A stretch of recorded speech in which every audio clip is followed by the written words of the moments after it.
and individual growth programs to one day create the solutions that will give back to the community.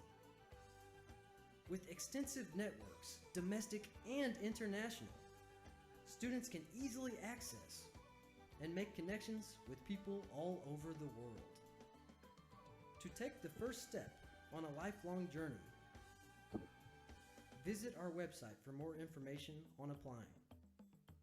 A gift of knowledge awaits.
Masuk ini.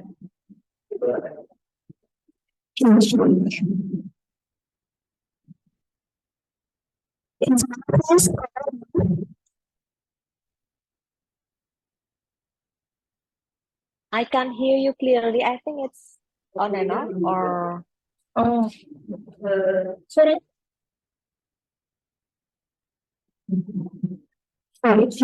Sorry.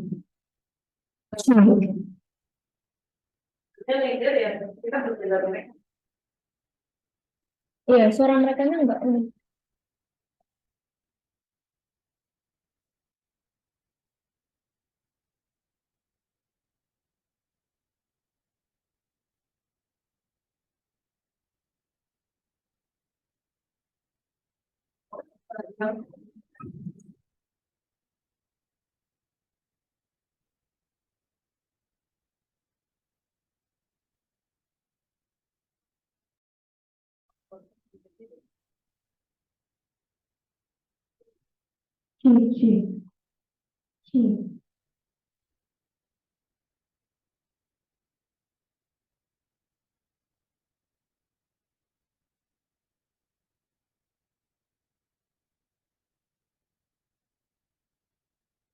Can you hear my voice clearly?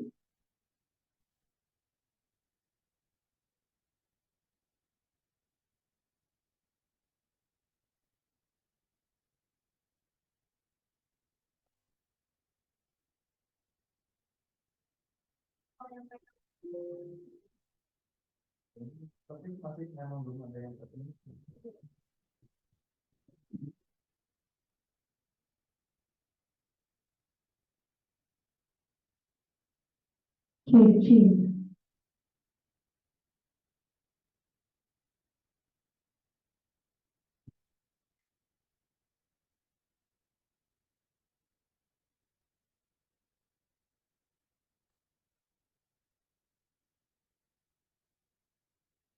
Okay, hello. Can anyone in Zoom hear me? Hear my phone? Hello?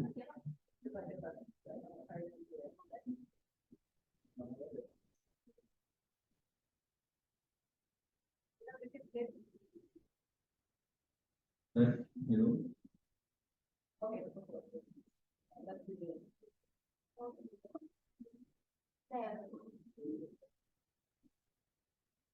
Okay. Good afternoon, ladies and gentlemen. Thank you for coming to this breakout Zoom room for the first parallel session for the day. I am Kiara Hanzel, and I am from the English Department of Faculty of Language and Arts, at this university. And our Zoom operator is a student from the Computer Science faculty. There is also a licensed officer here if you need particular assistance in anything that becomes your problem. Together, we are greatly honored to be of service to have experienced the success of the first S.Si parallel session. Please allow me to inform you of the number of rules and regulations to have our sessions in order. First, we will have 3 sessions. The session will start with a small introduction about our speakers before the prepared videos are ready to be viewed by all of us. The video will take around 12 to 15 minutes each. And during the playing of the video, participants are invited to post any questions or comments in the Zoom chat room by mentioning to which researcher the question is addressed. As an alternative, if it is better to ask the question directly, then we suggest you use the raise hand facility in the Zoom room. When time is available, we will choose who should direct the question. All presenters and audiences are encouraged to be on camera and use the virtual background supplied in the chat facility during the Q&A session. The Q&A session will last for around 15 minutes. When asking a question, we ask that you would first mention your name and from which institution you are. Make sure that you ask one short, clear, and concise question.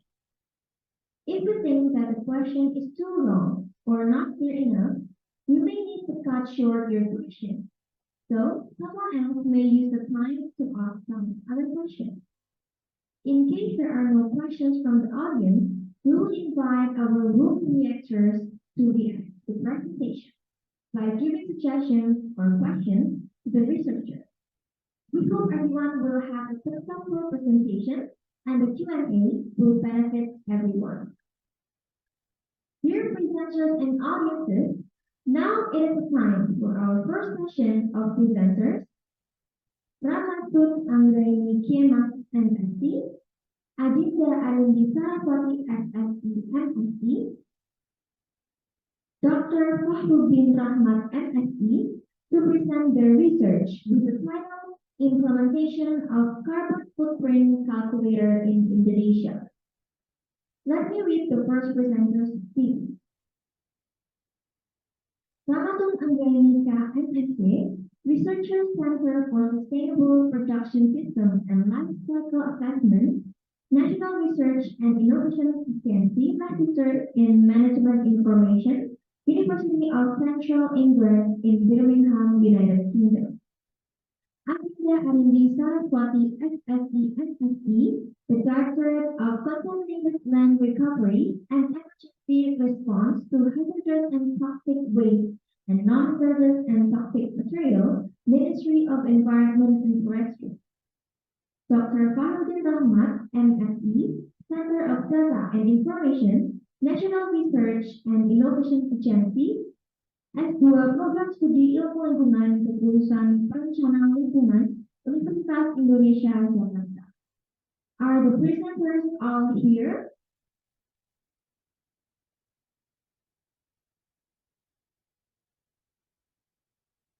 For the presenters, are you here?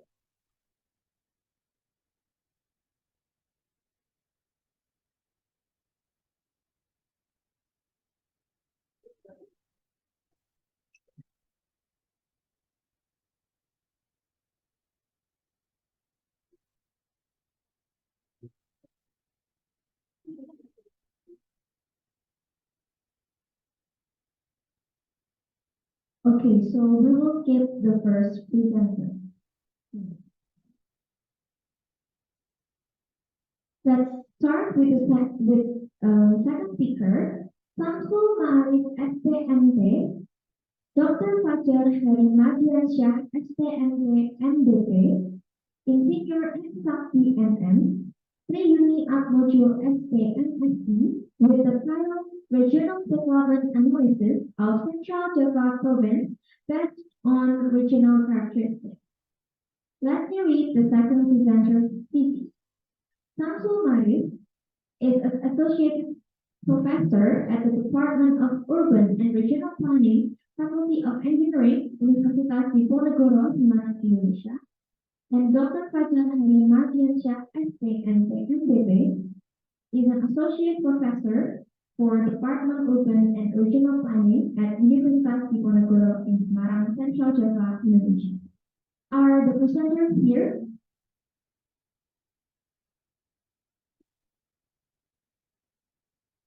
If you are here, you guys can test your microphone.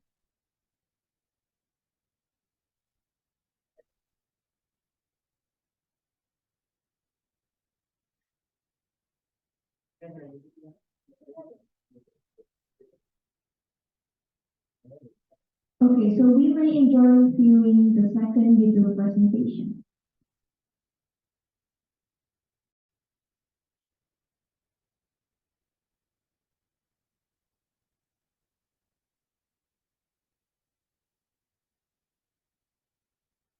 Hello, good morning.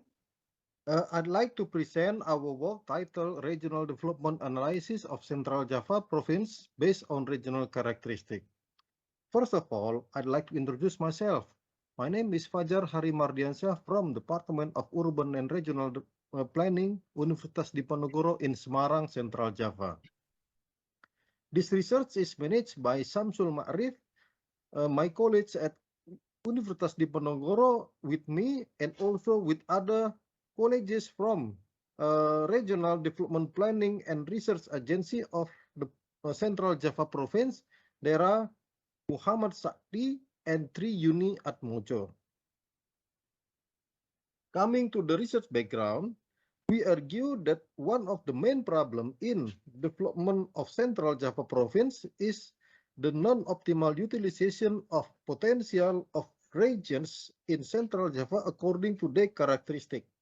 Central Java, that consists of 6 cities and 29 regency, is regionalized into 8 regionalization or regions. There are Bergas Malang, Petanglong, Kedung Sepur, Wanarangkuti, Banglor, Subo Sukowono Selatan, Purwomanggung, and Barling Mas Cakep.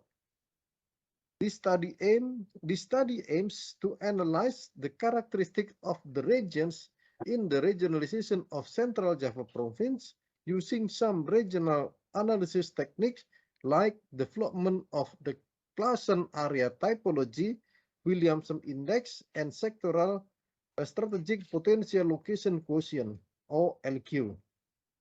The study is conducted as an effort to comprehend the condition of regional development among regions in Central Java Province.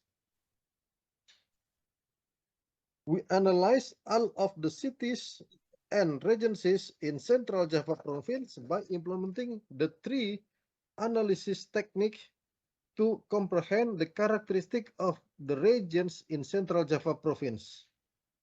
The typology of Klassen is implemented to analyze the competitive characteristic of each city and regency in order to comprehend the competitiveness characteristic of each region in Central Java Province. Williamson Index is implemented to analyze the regional disparity in terms of income inequality in each region in the province, while the sectoral strategic potential location quotient or LQ is implemented to comprehend basis and non-basis sectors in each city and regency. The typology of Klassen area brought us that there are 8 cities and regencies in the province which are classified as advanced and rapidly growing regions in Central Java.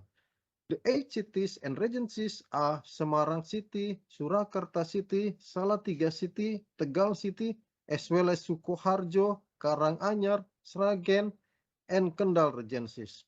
There are also 4 cities and regency. There are Magelang City, as well as Cilacap, Kudus, and Semarang regencies, which are classified as depressed growth region. Also, there are 18 cities and regencies which are classified as potential or can still growing regions in the province. There are Pekalongan City as well as Banyumas, Purbalingga, Banjarnegara, Kebumen, Magelang, Boyolali, Klaten, Grobogan, Rembang, Pati, Jepara, Demak, Batang, Pekalongan, Pemalang, Tegal, and Brebes regencies. There are also 5 other regencies: Purworejo, Wonosobo, Wonogiri, Blora, and Temanggung regencies, which are classified relatively underdeveloped regions. Therefore, the integration among cities and regencies within regions should be strengthened in order to push development in underdeveloped regions as well as to improve the condition of depressed growth regions in the province. The Williamson Index reveals that there are 2 regions that have high inequality within the region, 4 regions have moderate inequality, and also 2 other regions have low inequality.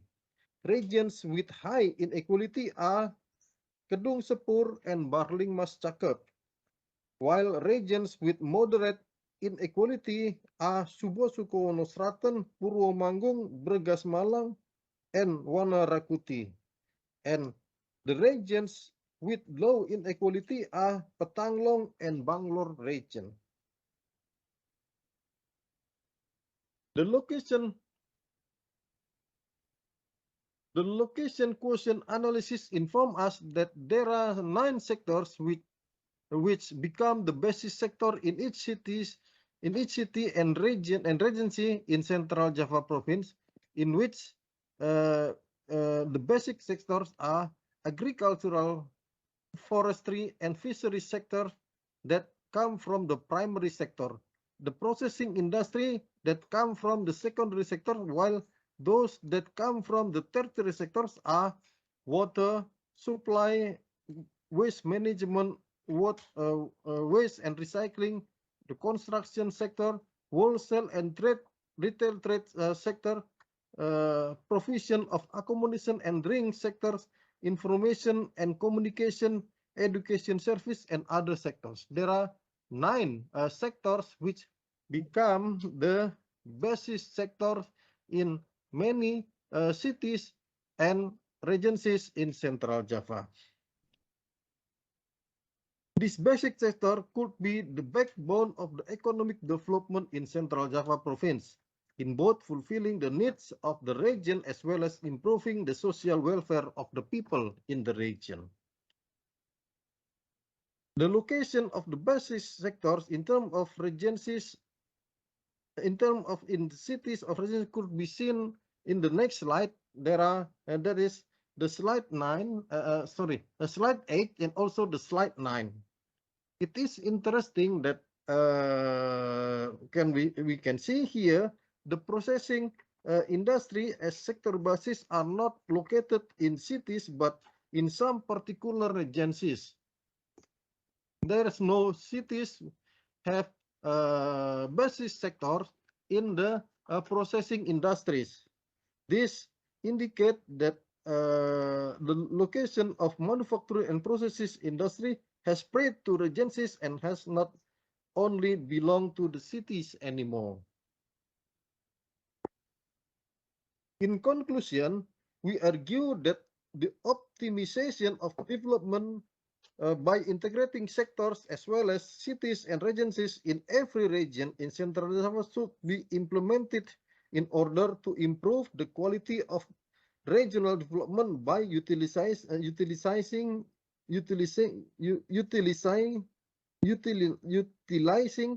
the regional potential according to the characteristic of every region in the province. The combination of the 3 analysis techniques can help us to identify and understand the characteristic of every region in the province that can be useful as input in formulating regional development strategy in the future.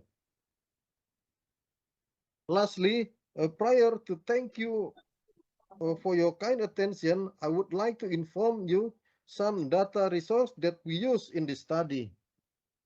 Thank you very much for your kind attention. Thank you.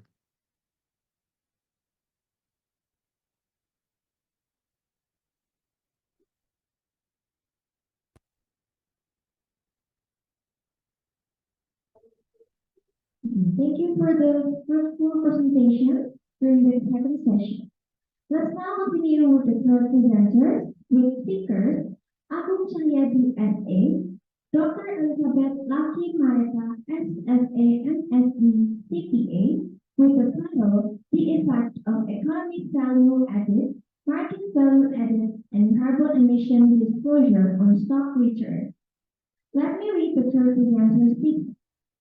Agung Cahyadi S.A. as an active student in SU's Master of Accounting. He received a master's grant from SIC.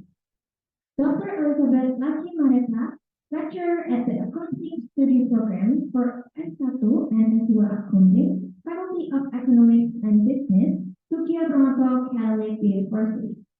Are all the presenters here?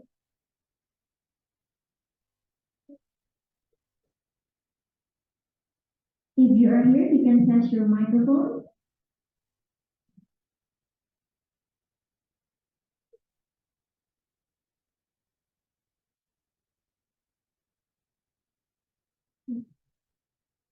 Okay, now that we are all ready, we may enjoy viewing the third video presentation. Assalamualaikum warahmatullahi wabarakatuh. Good morning, ladies and gentlemen. My name is Agung Cahyadi. I come from Yogyakarta Catholic University. My research entitled The Effect of Economic Value Added, Market Value Added, and Carbon Emission Disclosure on Stock Price. We made this article with my lecturer, Dr. Elizabeth Lucky Maretha Sitinjak. This study aims to examine the economic value added, market value added, and the disclosure of carbon emissions in financial statement or sustainability report. This study used multiple regression and look for CED for all companies listed on the IDX Cahyadi index. The data used has passed the classic test. If the EVA and market value added values are positive, it means that the economy is able to generate a rate of return that exceeds the cost of capital. Basically, the purpose of investors investing in the capital market is to earn profit by getting return that exceed the cost of capital invested. Assessment of company performance using conventional financial ratios such as ROA, ROE looks easy to do, but has a weakness that it cannot measure company performance in terms of company value. In addition, calculation using financial ratio depend on the accounting method or treatment used that cannot show the actual performance of company management. Economic value added and market value added as financial and market performance measurement tools are a solution to overcome the weakness of previous traditional accounting method. Theoretical basis. The first story of the firm. This story connects the relationship between the company's performance and its stock return. If the company's condition increase, then its stock return also increase.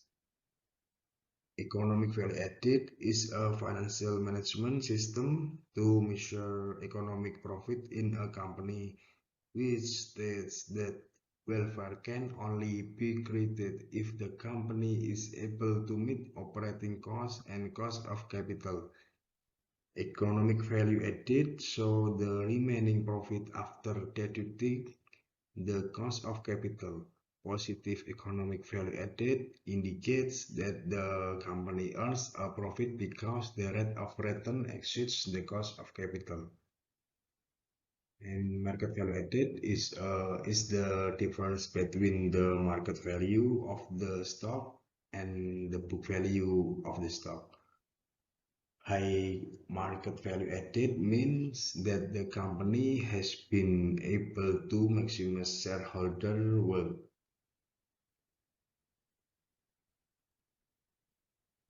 Furthermore, the company is required not only to rely on the single bottom line concept, but to switch to the triple bottom line concept that focus on profit, people, and planet.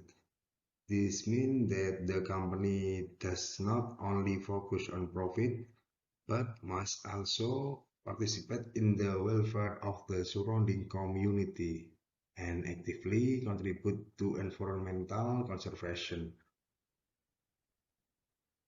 In the access model of economic value added, positive to stock price, market value added, positive stock price, and carbon emission disclosure also positive.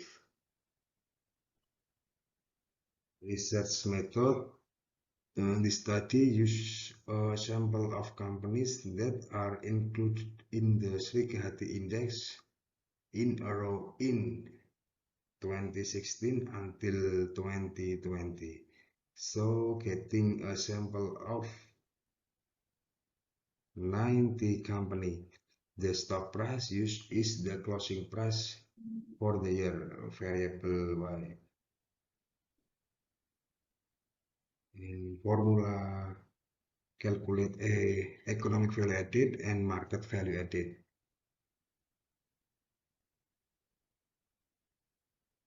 Carbon emission disclosure. And the last dependent variable is carbon emission disclosure. The measurement of this variable use the carbon emission disclosure score carried out by Choi et al. By scoring each disclosure item with a dichotomous scale.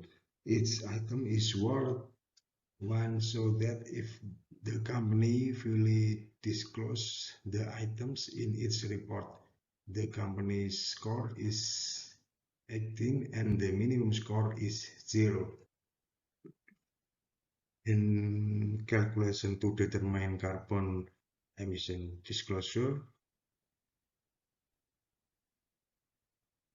and the analytical technique used in this study is quantitative analysis with an analytical tool in the form of multiple linear regression. Next, research result of this study conclude that MVA has a positive effect on stock returns, while economic value added and carbon emission disclosure have no effect. This means that the added value of the market is more quickly seen by investors to make buy, sell, hold transaction compared to economic value added and carbon emission disclosure. And thank you for your attention. Assalamualaikum warahmatullahi wabarakatuh. Right. Thank you for the presentation during the third session. And now, let's open the Q&A session. May I remind you that the Q&A session will last for around 15 minutes. For the audiences, you may unmute yourself and ask your question.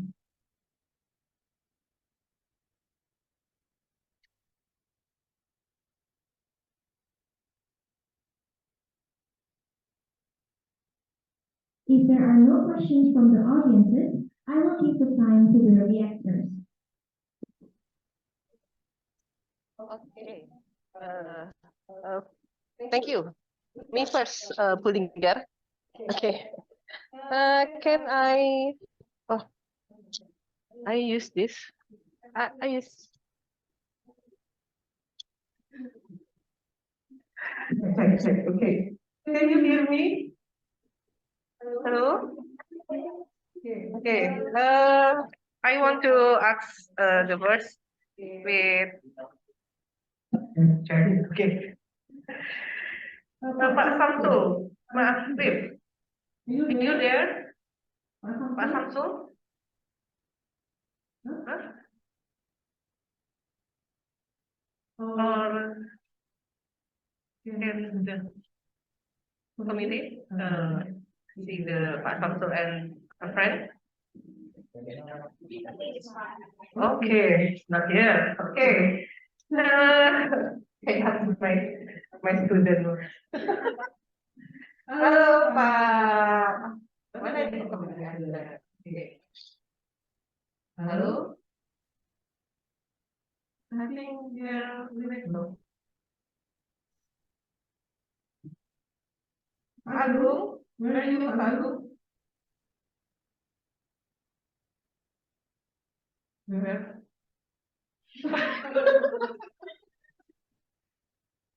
Okay. Question. Nobody there. Aku in the main room, how come ya?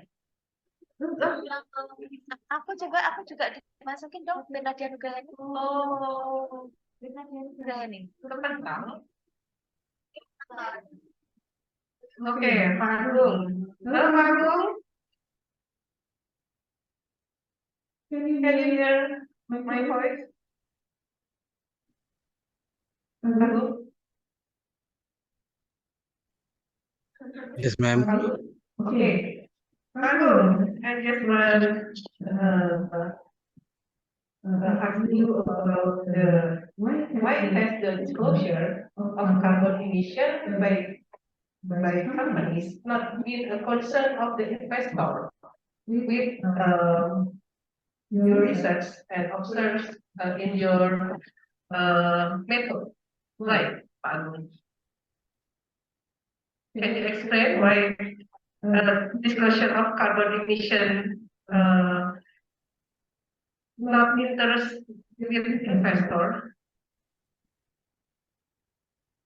Can you hear, Pak Agung? Yes, ma'am. Oke.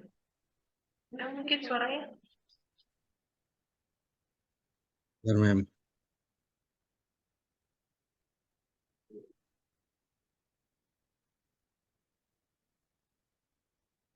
Cek.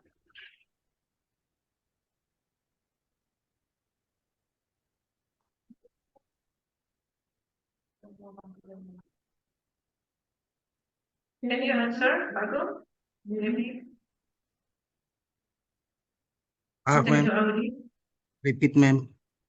Diulang boleh, ma'am. Cannot hear, ma'am. Oh, nggak bisa berarti audionya itu. Oke, can you answer?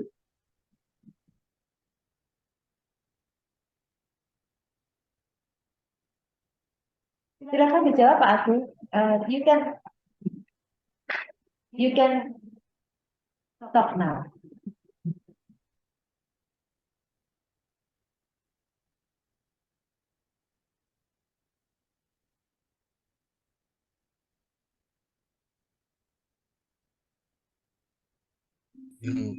Hello, Pak Agung. Yes, yes. Yeah. Yes, you may answer the question now. What is the question? The question is, why has the disclosure of carbon emission by companies not been concern of investor? Why? Because your result is not significant. Can you explain?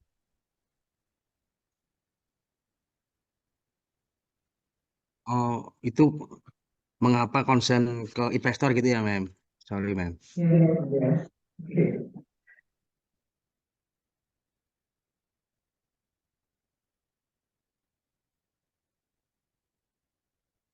Ras.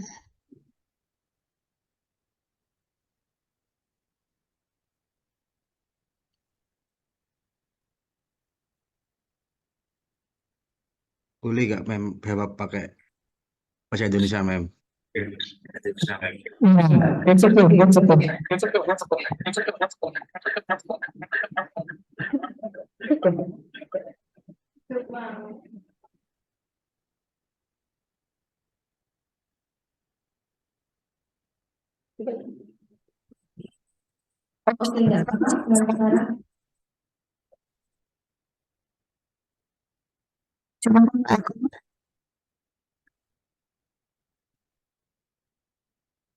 Uh, the the question, sorry, ma'am, I cannot hear.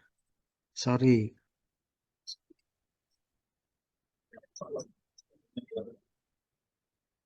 Stabil ya. Oke, ini bacain dah. Nomor 3. Wih.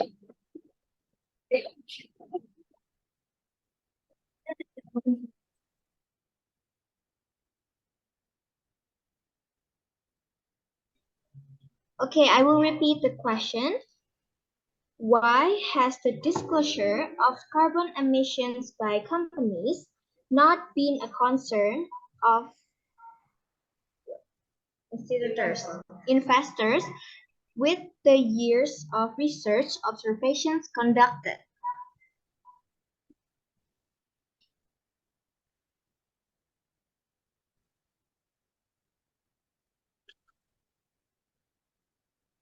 Or should I type the question on the chat?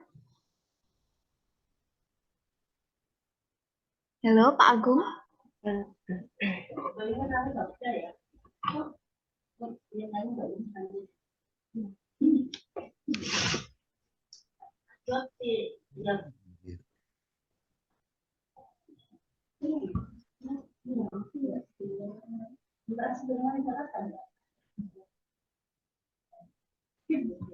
Okay, maybe Pak Agung couldn't answer the question.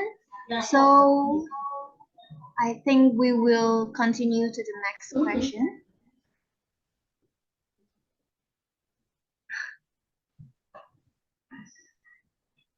Okay, we still have some minutes, so if the audiences have a question, you can unmute yourself and ask your question to the presenter. May I ask, Miss Luki? Hello? Yes. Hello? For the first presenters, Mr. Samsul Ma'rif, can I ask? Based on the result you get, what are the main differences of each typology? Sorry, for example, I can end up glycerin region and with the depressed crude region because I don't know about the LQ analysis. Okay. If you. there are no presenters here, so I think should we end? Yeah. Yeah. Okay. Yeah.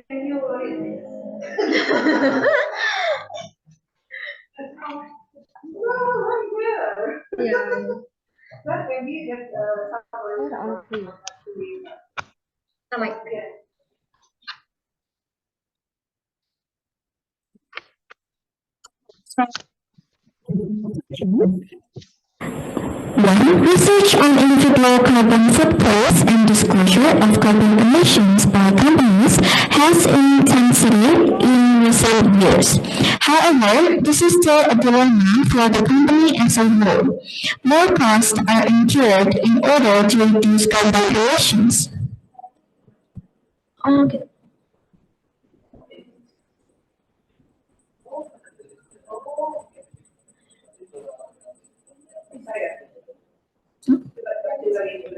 Check my check. Hello. Ini nggak dengar ya? Okay. More costs are incurred in order to reduce carbon emissions, which ultimately reduces the company's profit level. Second, The richer the government as a regulator must act to provide support for companies that reduce carbon emissions as well as individual carbon footprints. Third, however, part of the solution has been seen from the large number of electric cars in Bali because of the G20.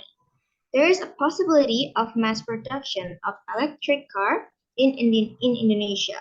Elon Musk Tesla Investment Corporation.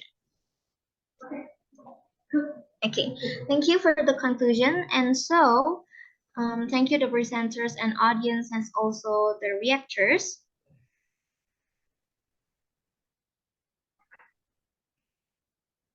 And after this, we hope new insights and new collaboration have been found as one of the results of today's session. We remind you, if you haven't shown your attendance, please fill in the attendance in the bit.ly form provided in the chat room. Thank you once again for participating. We sincerely hope you will continue to have a fruitful day. Thank you and have a good day.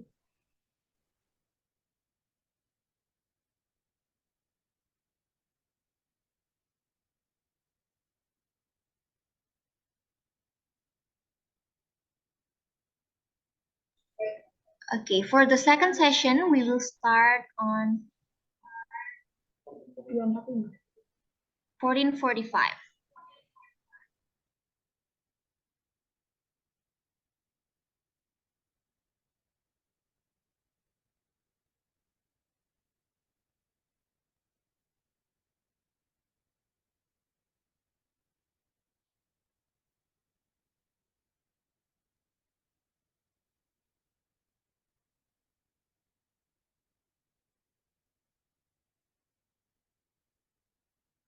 Cek.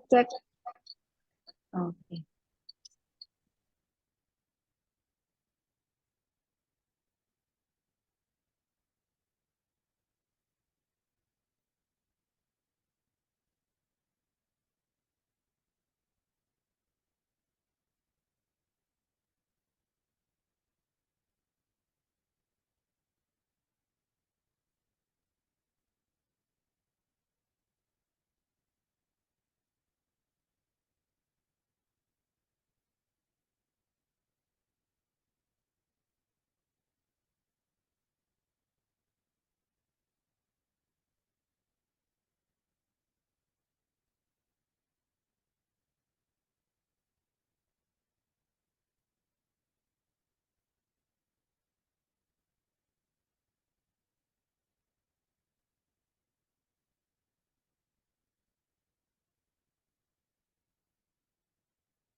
Tes.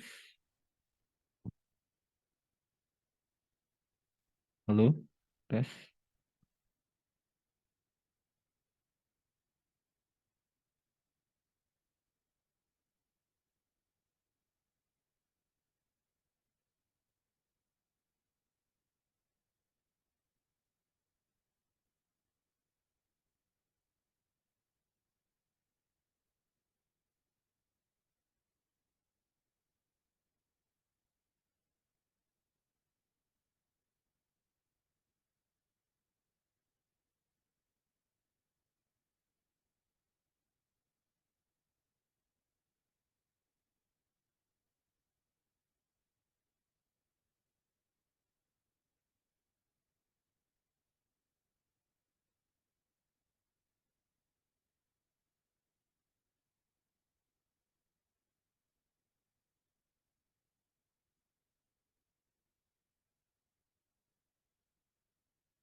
Welcome to Sugyo Pranata Catholic University, located on the panoramic upper region of Semarang.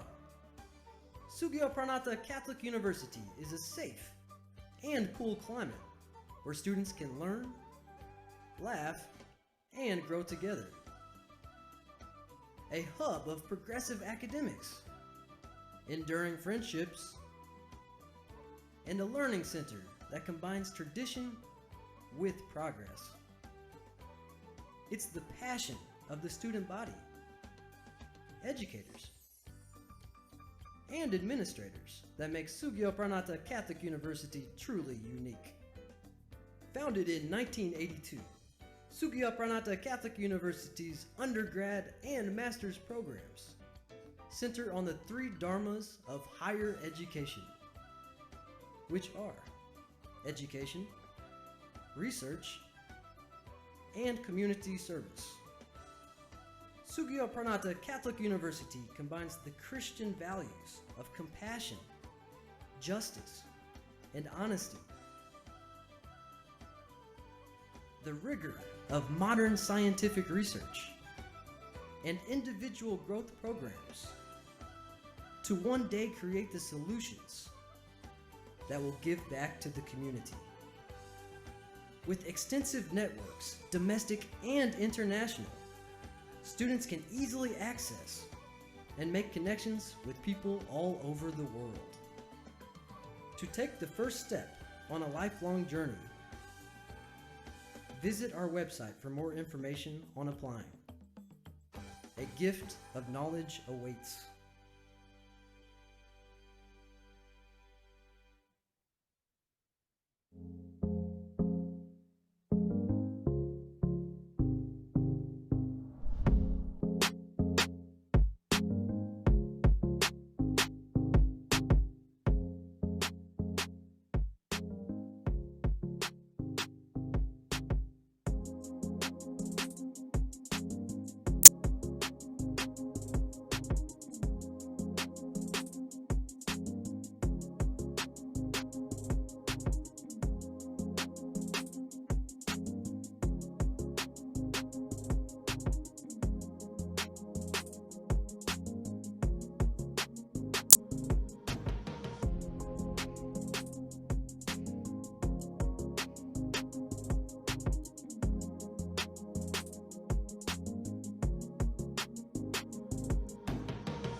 Welcome to Sugyo Pranata Catholic University, located on the panoramic upper region of Semarang. Sugyo Pranata Catholic University is a safe and cool climate where students can learn, laugh, and grow together. A hub of progressive academics, enduring friendships, and a learning center that combines tradition with progress. It's the passion of the student body, educators, and administrators that makes Sugyo Pranata Catholic University truly unique. Founded in 1982, Sugyo Pranata Catholic University's undergrad and master's programs center on the three dharmas of higher education, which are education, research, and community service. Sugyo Pranata Catholic University combines the Christian values of compassion, justice, and honesty, the rigor of modern scientific research, and individual growth programs to one day create the solutions that will give back to the community. With extensive networks, domestic and international, students can easily access and make connections with people all over the world. To take the first step on a lifelong journey, visit our website for more information on applying. A gift of knowledge awaits.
Welcome to Sugio Pranata Catholic University, located on the panoramic upper region of Semarang. Sugio Pranata Catholic University is a safe and cool climate where students can learn, laugh, and grow together. A hub of progressive academics, enduring friendships, and a learning center that combines tradition with progress.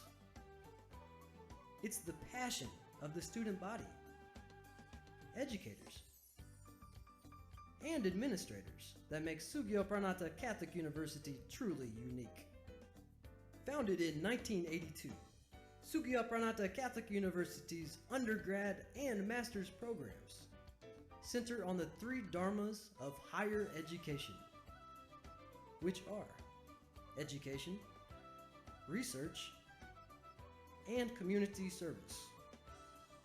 Sugio Pranata Catholic University combines the Christian values of compassion, justice, and honesty, the rigor of modern scientific research, and individual growth programs.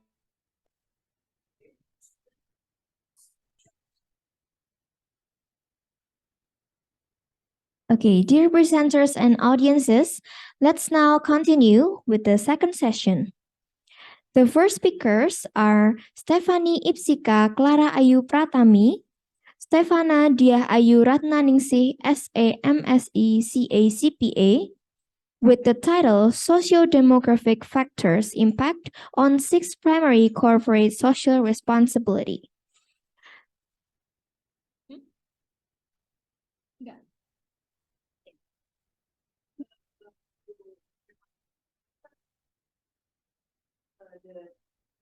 Yeah. Let me read the presenter's CV. Stephanie Ipsika Clara Ayu Pratimi is a Sugio Pranoto Catholic University student in Semarang, accounting student. Stefana Diah Ayu Ratnaningsih S.A. M.Sc. C.A. C.P.A. as a teaching staff at Sugio Pranoto Catholic University Semarang. Are the presenters all here? Yes. Okay, now that we are all ready, we may enjoy viewing the first YouTube presentation.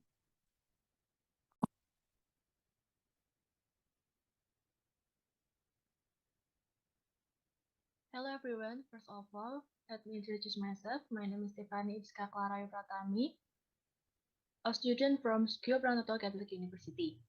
On this occasion, I want to present my research about socio-demographic factor impact on 6 primary corporate social responsibility. In this research, I was guided by my lecturer and her name is Stefana Diahayu Ratnaningsih. This presentation will be divided into 4 sections. First, about the introduction. Second, methodology. Third, result. And the last one is conclusion. Now I want to start my presentation with the introduction of this research. Corporate social responsibility is a company's responsibility to society and the environment. Because they are governed by law, many businesses have created CSR initiative. PT Unilever Indonesia is an illustration of a business that has adopted CSR programs.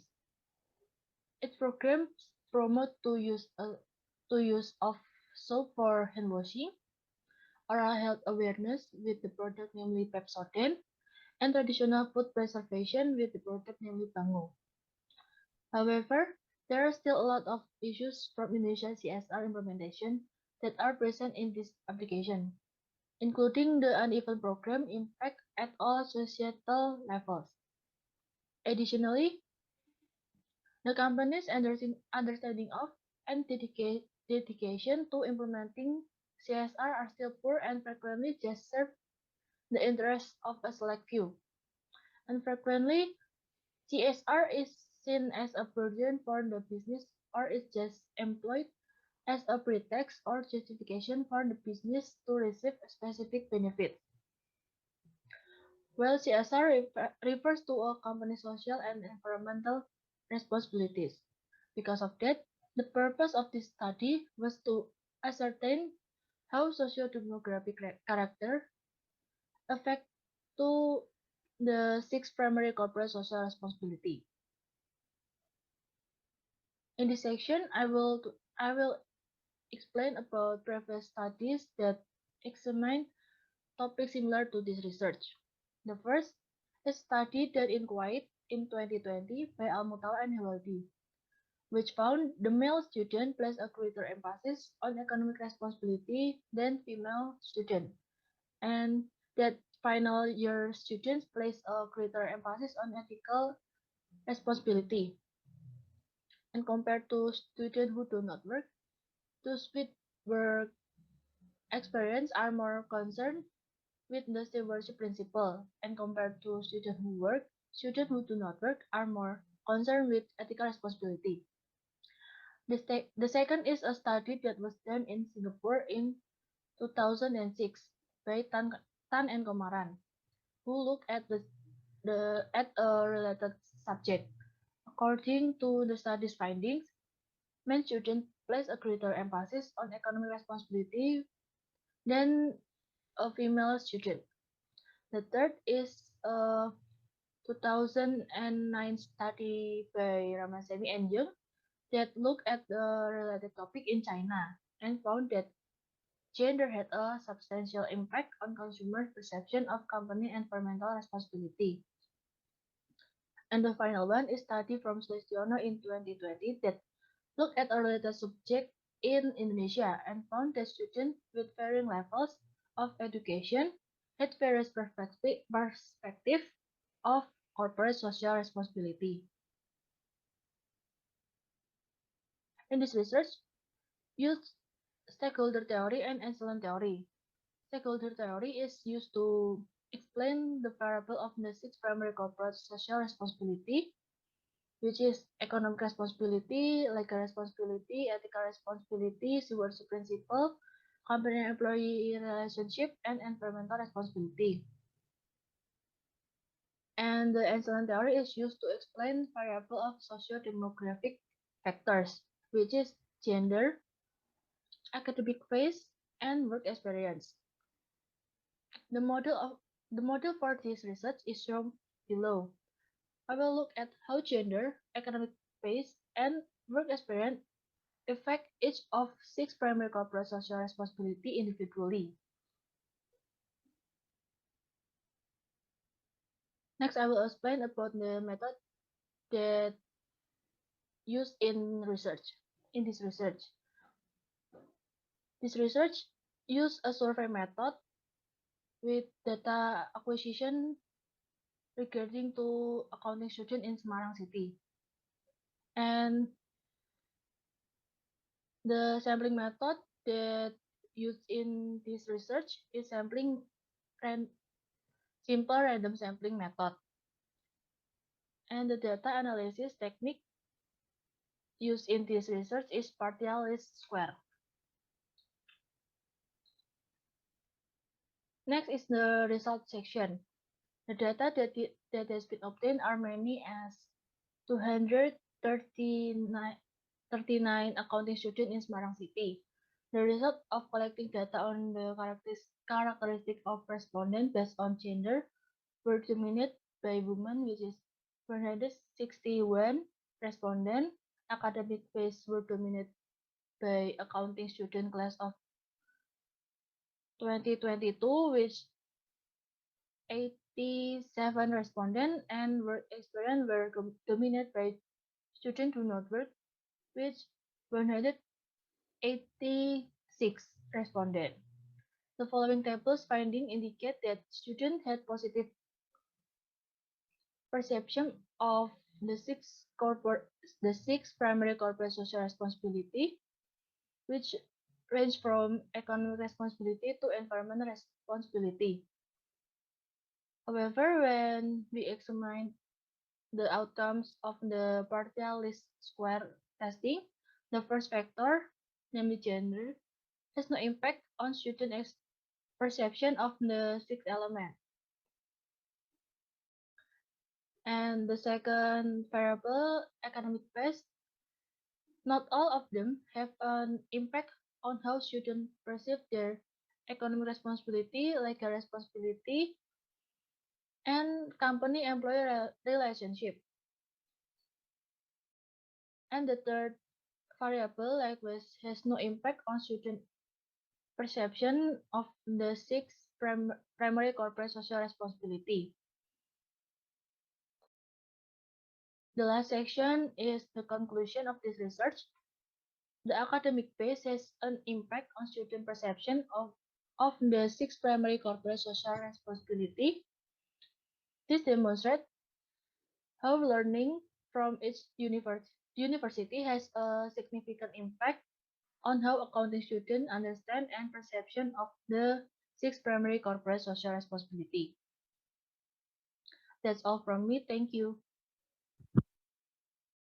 Thank you for the presentation.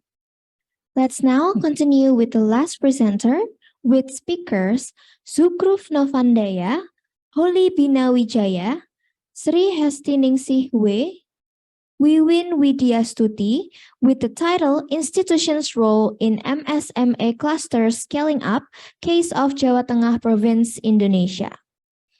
Let me read the presenter's CV. Sukruf Novandaya, Center for Participatory Planning, Diponegoro University, Semarang. Holy Binawijaya from Diponegoro University, Semarang. And Sri Hestiningsih Badan Perencanaan Pembangunan, Penelitian dan Pengembangan Daerah, Bapeda, Jawa Tengah. Are the presenters here?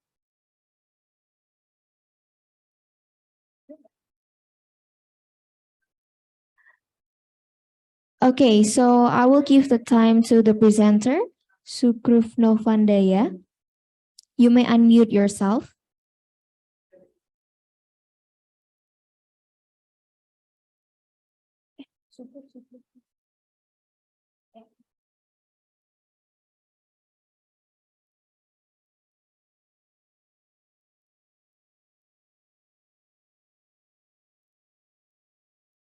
For Mr. Sukruf Novandaya, can you hear my voice?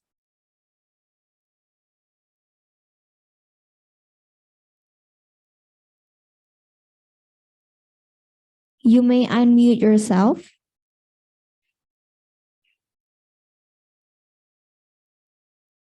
Nggak ada lagi, udah habis dong.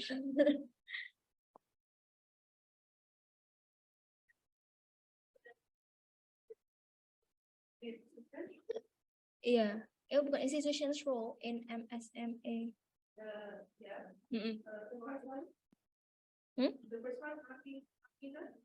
Enggak ada.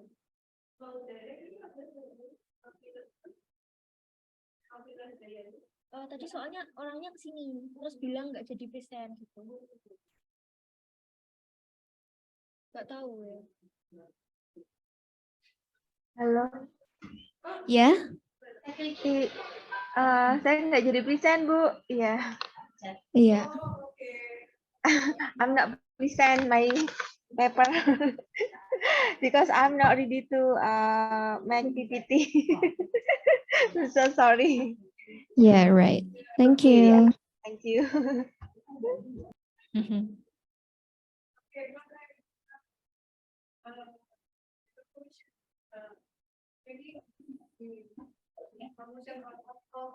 Okay. Can I ask? Excuse me, Stephanie, are you here? Yeah. Okay, Stephanie. So, based on your study, you mentioned about the one variable named work experience, which influence the sustainability thing, right? Yeah. So, how can you identify what kind of work experience that students have? Or because in there you mention head work and then work and then not working. So what are they doing actually? Because they are students, aren't they?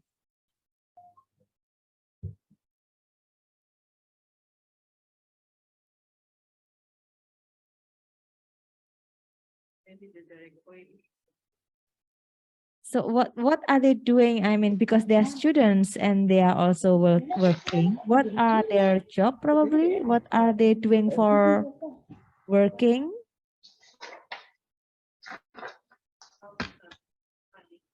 For Stephanie.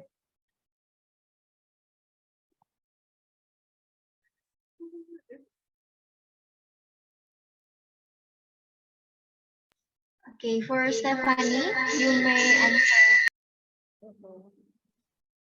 For Stephanie, you may answer the question.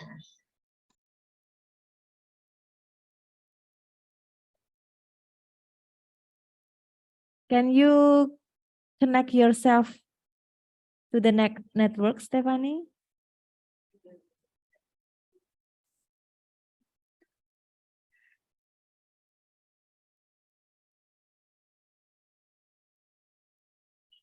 Hello? Direct question maybe. Direct question.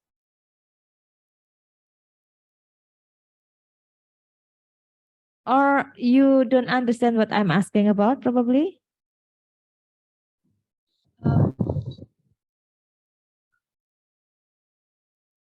Yes, Stephanie, you may answer.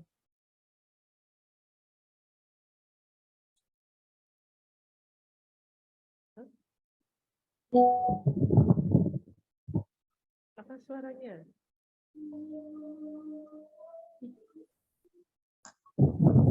Suara. Are you talking now?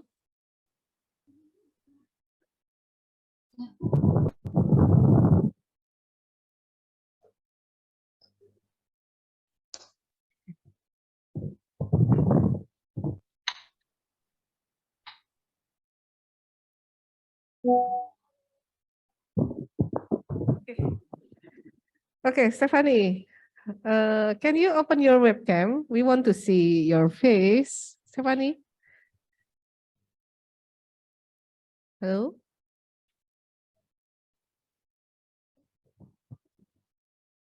Okay. Sorry, ma'am.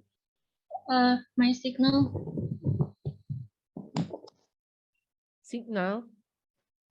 Okay. Maybe you can answer the question Bullinger, yeah, about the work experience with your sample in your study, your research, Stephanie, because you use the student. Can you hear, Stephanie? I use work experience. That means student who currently working or have previous work while they were in college. That's what I mean.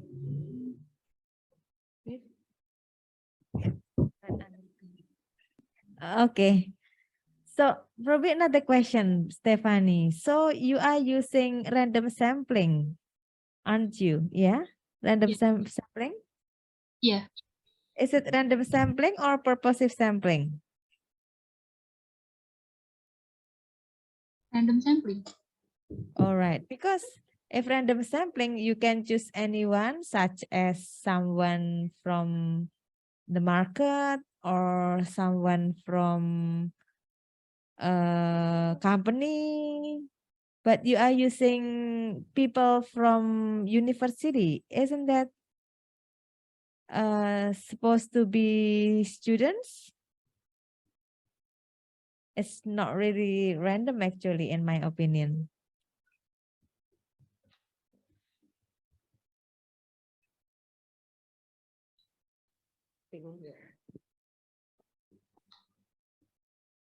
Stephanie?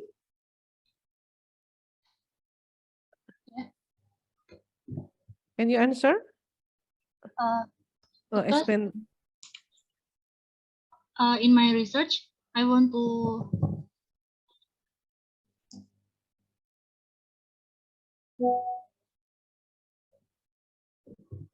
Hilang.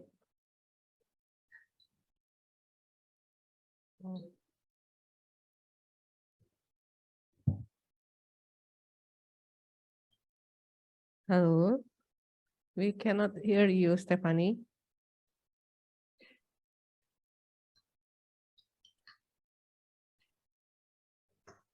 sorry. Because in my research, I want to know the perception of the student about the 6 primary corporate social responsibility. So I choose the student for the sample. Yeah, but it's not random. If you choose them, you have some criteria. Not random, Stephanie. Just note it. Okay. Yeah. Stephanie? Yeah, ma'am. Okay. Maybe next question, Bullinger? Okay, okay. The conclusion?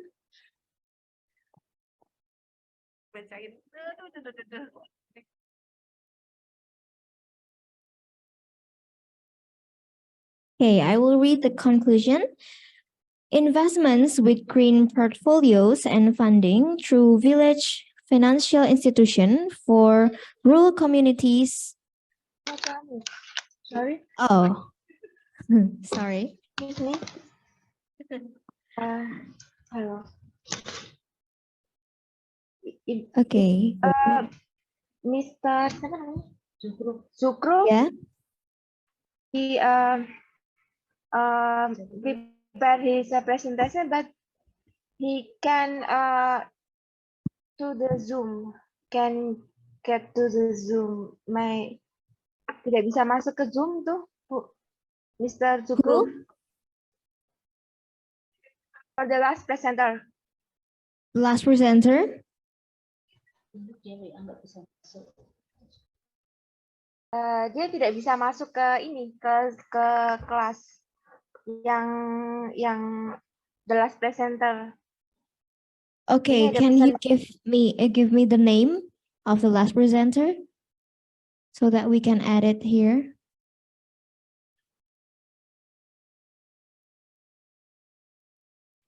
Ya.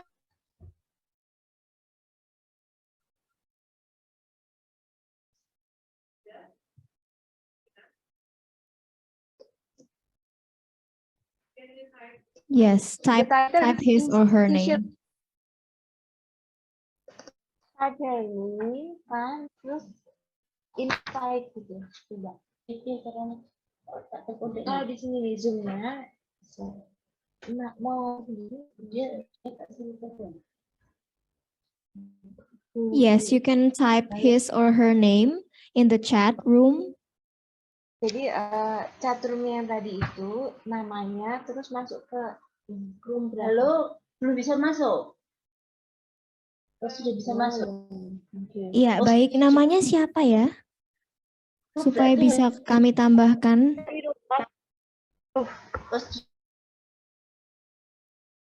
Kamu udah masuk di Zoom tapi belum di invite. Oh, belum di invite. Belum di invite, Bu. Itu sudah. Invite Zoom. Pindah lagi kita di chat di ruangan. Ada nggak sebelumnya?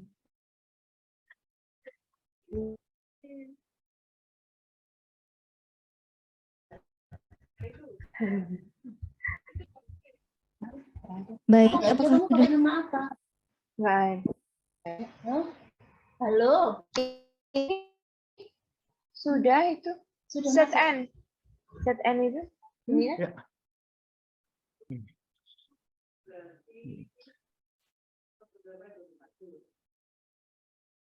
Pak Sukruf, no Pandaya. Yeah. I'm sorry. I have error. Yeah. Oh, yeah. Okay. Okay. You can present your presentation. Okay. Yes. Okay.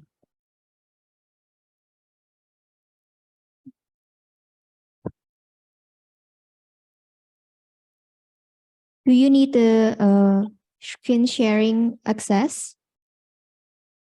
Can you hear my sound? Oh, I see. Yeah. Okay.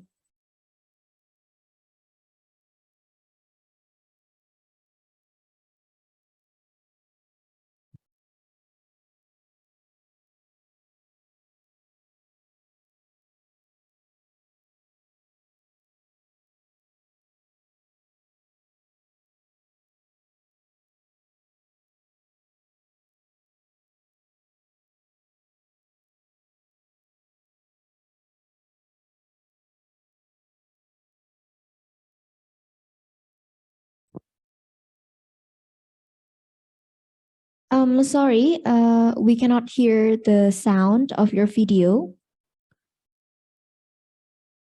Okay, I'm sorry. I am repeat my presentation. Yeah. Okay. Sir, for you to share the sound, you can that in the more menu. Assalamualaikum warahmatullahi wabarakatuh. I'm Samsul Ma'rif from Central for Participatory. Okay. Yeah. Yeah. Thank you. We will present result of our research and data institution role in MSME scaling up case of Jawa Tengah Province, Indonesia. The first section, we will have introduction. MSME have a very high contribution of for GDP, gross domestic income, and workforce in Indonesia. However, the contribution of MSME don't yet have a good performance when compare to developed country each other. It's for research for Wardi and Tambunan. Based on this issue, with improving of performance of MSME can be done by optimize MSME institution.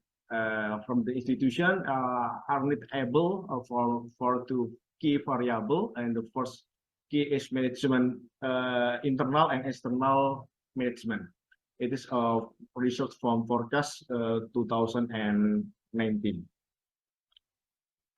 In the condition of Jawa Tengah have 140 MSME and 270 MSME cluster from 35 regency or cities and the majority of based on local resource potential. And the condition of Jawa Tengah, the institution MSMA vary from group to individual. There are in the for PT, CV, the business entities, kooperasi, cluster, and either institution based. The results we have of goals analysis, the role is in support MSME in Jawa Tengah scaling up and have three objectives. The first, analysis condition of aggregate institution ecosystem and MSME scaling up in the regency and city.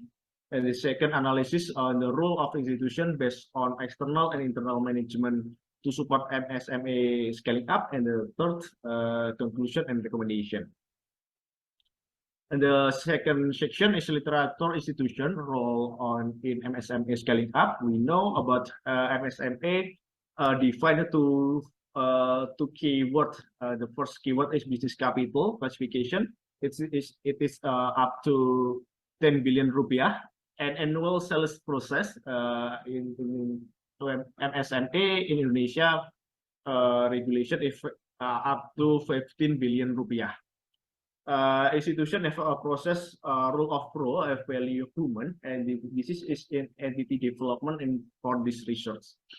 An institution requirement internal management and external management to able and encourage achievement for institution goal. And this is two variable we have analysis in this results.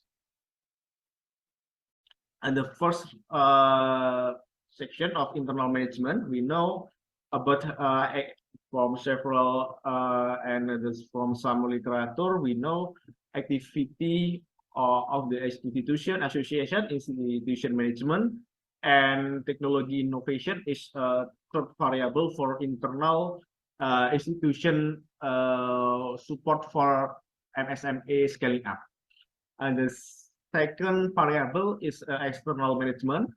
This is for financial capital from MSME partnership with banking, non-banking partnership, partners between MSME, each other, and the fourth is government regulation support.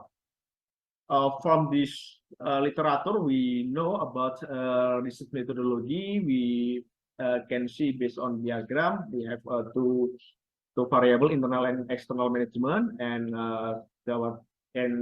we can overlay to Jawa Tengah MSME institutional condition, and we can integrate with Jawa Tengah MSME variable scaling up to the result is the role of institutional in Jawa Tengah MSME scaling up. It is our tools in this analysis. And this research, we identify MSME with ecosystem for 35 districts and cities in Jawa Tengah. We using in quantitative approach and descriptive analysis methods. The data in this research, we utilize urban regional competitiveness mapping data from BRIN and Bapeda Jawa Tengah. It's data from we utilize, we classify based on 5 categories from very high to very low. The results, the first objective, we know about MSME for in Jawa Tengah have institution active. We can know this picture map for the green color. This is average of 18%. It's happened because institutional strengths have Jawa Tengah have MSME cluster association, kooperasi, Podaris for cluster tourism, and other exhibition form. There are 6 regency have less 50% activities of institution, namely Kendal, Temanggung, Klaten, Kebumen, and Tegal. And for the results, result of our research, we can overlay for the MSMA scaling up. We can define it to for cluster. First cluster is green, very green, is very high, fairly high and low. Based on high and very high, dominant in urban and peri-urban area, and its industrial area is namely Kendal, Cilacap, Palongan is downstream impact from industrial area. And the second objective, we can explain about institution role based on external and internal management. We can compare for third variable. We know about the urban area. The average performance is very high and very high for urban area. It is support by a high internal management and external management condition in urban area, but in Kalongan city and description for low performance of external management is especially related to collaborate with bank and non-bank variable indicator. And the regency with high grade promotion typology, we can support internal management too, activity of active organization and product management. But corporation is still low, very low in Sragen, Boyolali, Klaten, and Wonosobo. The third section, we can cluster of high for district. We really support by internal management, SPK for the district of Demak, the Demak Regency, and four cluster in the low category district actually have the potential with high internal and external institution. We can know orange and blue condition. But the ecosystem have not been internalized to output to realize MSMA scaling up. We can know this MSMA scaling up is very low in this area. And the last cluster is of very low or low condition, average internal very low, is namely Temanggung and Kebumen, and low in external management Banjarnegara and Kebumen. In addition, of role institution have optimized to yet internalize to support SMA scaling up. Research conclusion, we can know about MSMA institution have their active organization from association, cooperasi, CV, cluster associate, and each other. It's very active. It is a potential to ecosystem MSMA in Jawa Tengah. MSMA scaling up most dominant in urban area, industrial area, and the peri-urban area. Internal management and external management of MSMA institution have a role building MSMA to scaling up. It is our conclusion, and the last conclusion is the role of institution management is still low, so it has not been able to support internalization of institution role of full set. The research recommendation we have for recommendation. The first recommendation is institutional ecosystem in Jawa Tengah when have strained in external management collaboration. And the second one is internalization of institution management to increase MSMA to scaling up in the rural area by considering connecting with urban area,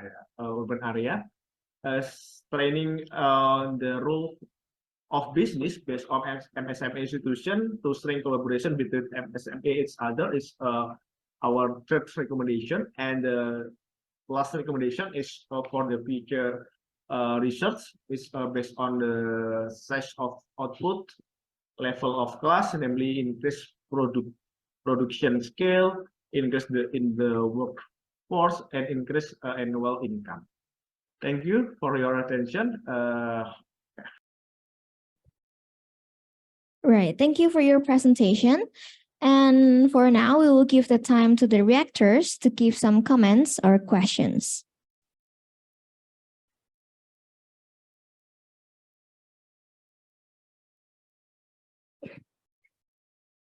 Okay, good afternoon, Pak Sugruf. Thank you for your presentation. It's quite interesting topic in here, considering the institutional role in upgrading the MSMA. So I saw in your conclusion that most of the performance or performance of the MSME is in urban area. So, and you suggest for the collaboration between urban and rural area of MSME. So how it can work? Because if we talk about MSME, they work quite domestic, and then they actually, yeah, most of the MSME, they have problem with the skill of the people and also technology and something like that. But you propose about collaboration between rural and urban, how it can be happening. Okay, thank you, Bu, for your question. In our conclusion, I know about MSMA is very powerful ya, at least it institution in urban area gitu. I think this is very important issue gitu ya for Jawa Tengah, because Jawa Tengah mostly in rural area gitu, in kabupaten regency. So in our recommendation, we recommendation for urban area gitu, urban area in have resource, have skill capital resource, have regulation resource in better than rural gitu, have distribute to rural area. So I think this is connectivity for rural and urban area is support ya. Urban area can support rural can support urban area. So I think sharing resource is very important key for in our institution area.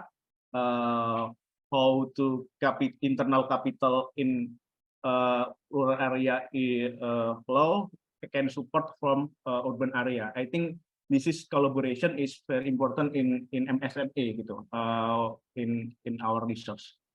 I think for this question is yeah. Okay, Any thank you, question? Pak Sugruf. Yeah, probably Bu Luki can add. Okay. Okay, halo Pak Zugruf. Okay. Zugruf, yeah. What do you think about MSME go to capital market, go public? What do your opinion? The capital market ya. Okay. In our key, our output of MSME scaling up is the first. Our indicator is export value growth, and this is I think is one of indicator for MSME scaling up. And then the question is how to make MSME can grow up and large capital. In our research, the first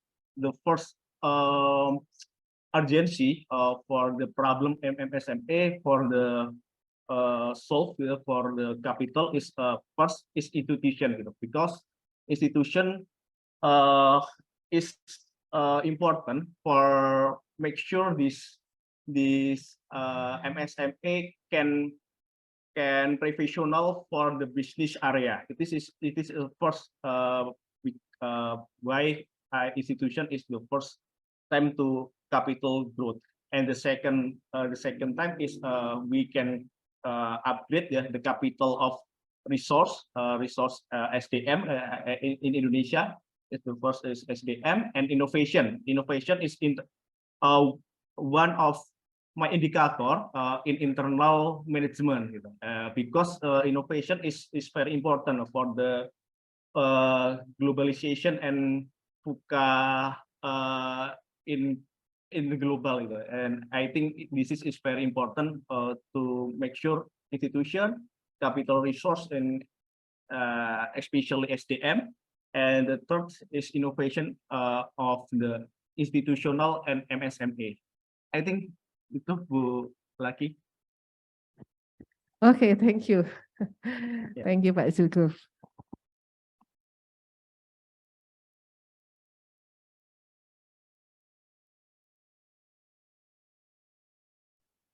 Thank you for the reactors. Now I will read the conclusion.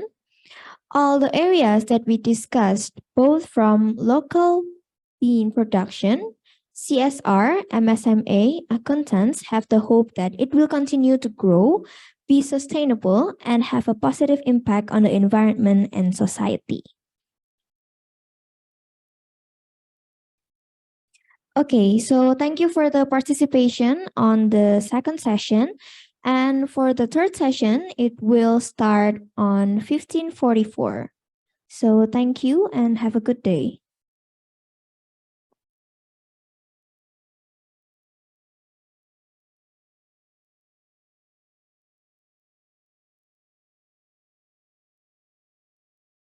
And international. Students can easily access and make connections with people all over the world. To take the first step on a lifelong journey, visit our website for more information on applying. A gift of knowledge awaits.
Welcome to Sugio Pranata Catholic University, located on the panoramic upper region of Semarang.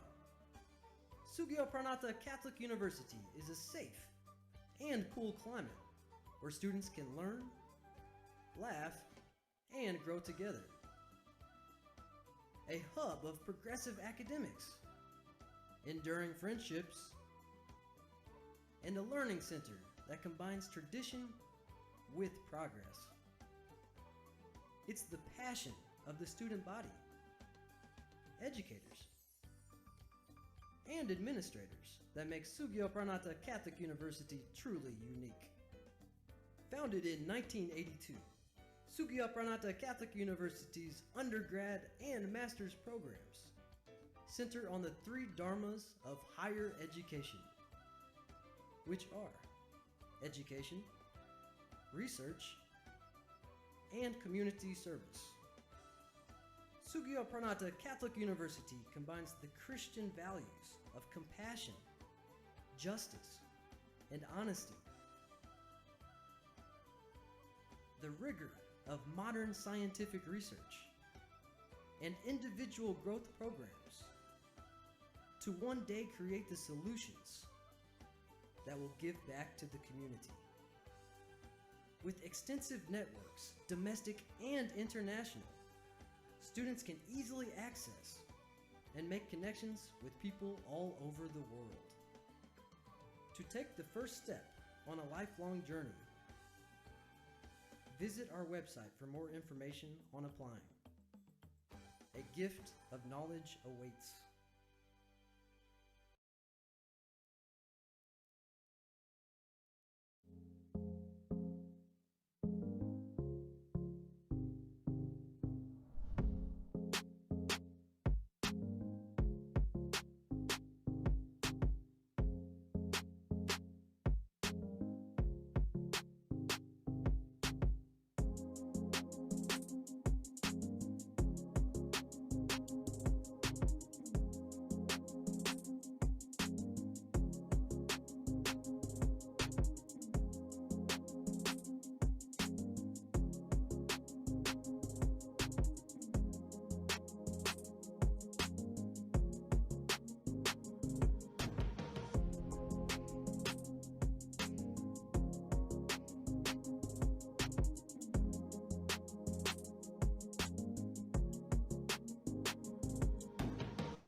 Welcome to Sugio Pranata Catholic University, located on the panoramic upper region of Semarang.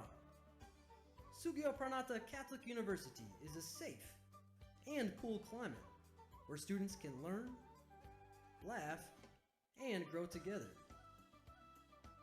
A hub of progressive academics, enduring friendships, and a learning center that combines tradition with progress. It's the passion of the student body, educators, and administrators that makes Sugio Pranata Catholic University truly unique. Founded in 1982, Sugio Pranata Catholic University's undergrad and master's programs center on the three dharmas of higher education, which are education, research, and community service. Sugio Pranata Catholic University combines the Christian values of compassion, justice, and honesty, the rigor of modern scientific research, and individual growth programs to one day create the solutions that will give back to the community. With extensive networks, domestic and international, students can easily access and make connections with people all over the world. To take the first step on a lifelong journey, visit our website for more information on applying. A gift of knowledge awaits.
Welcome to Sugio Pranata Catholic University.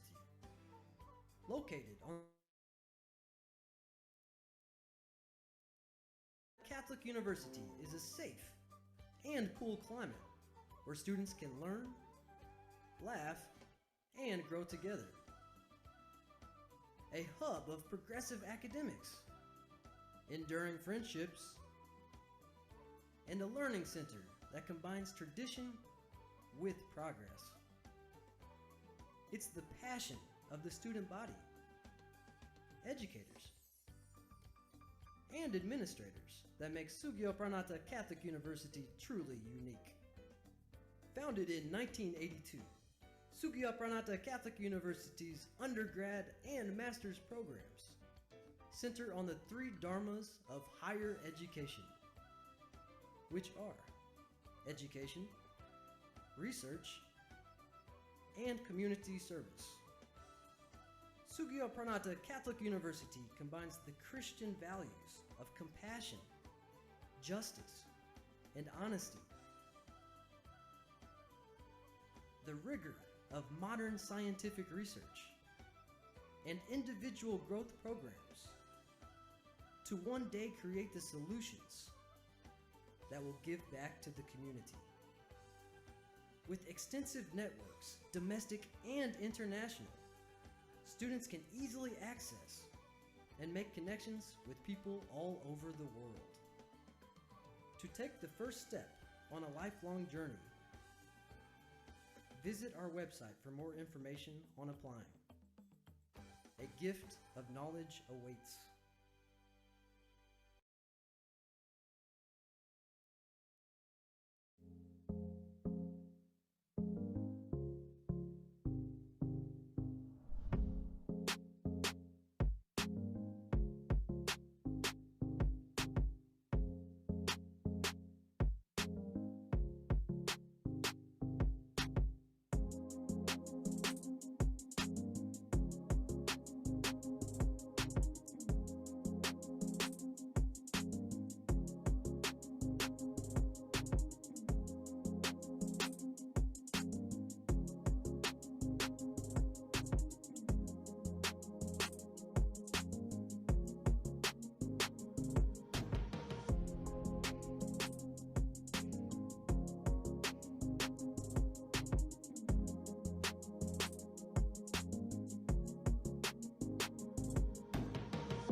Welcome to Sugio Pranata Catholic University.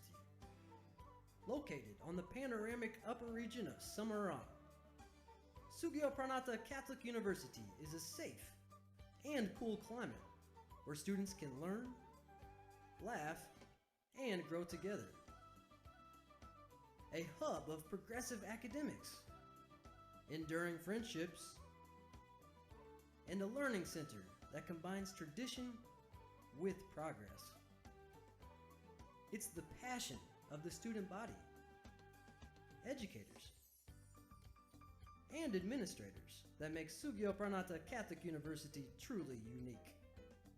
Founded in 1982, Sugio Pranata Catholic University's undergrad and master's programs center on the three dharmas of higher education, which are education, research, and community service. Sugio Pranata Catholic University combines the Christian values of compassion, justice, and honesty, the rigor of modern scientific research, and individual growth programs to one day create the solutions that will give back to the community. With extensive networks, domestic and international, students can easily access and make connections with people all over the world. To take the first step on a lifelong journey, visit our website for more information on applying. A gift of knowledge awaits.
Okay, good afternoon, ladies and gentlemen. Thank you for coming to this breakout Zoom room for the last parallel session for the day.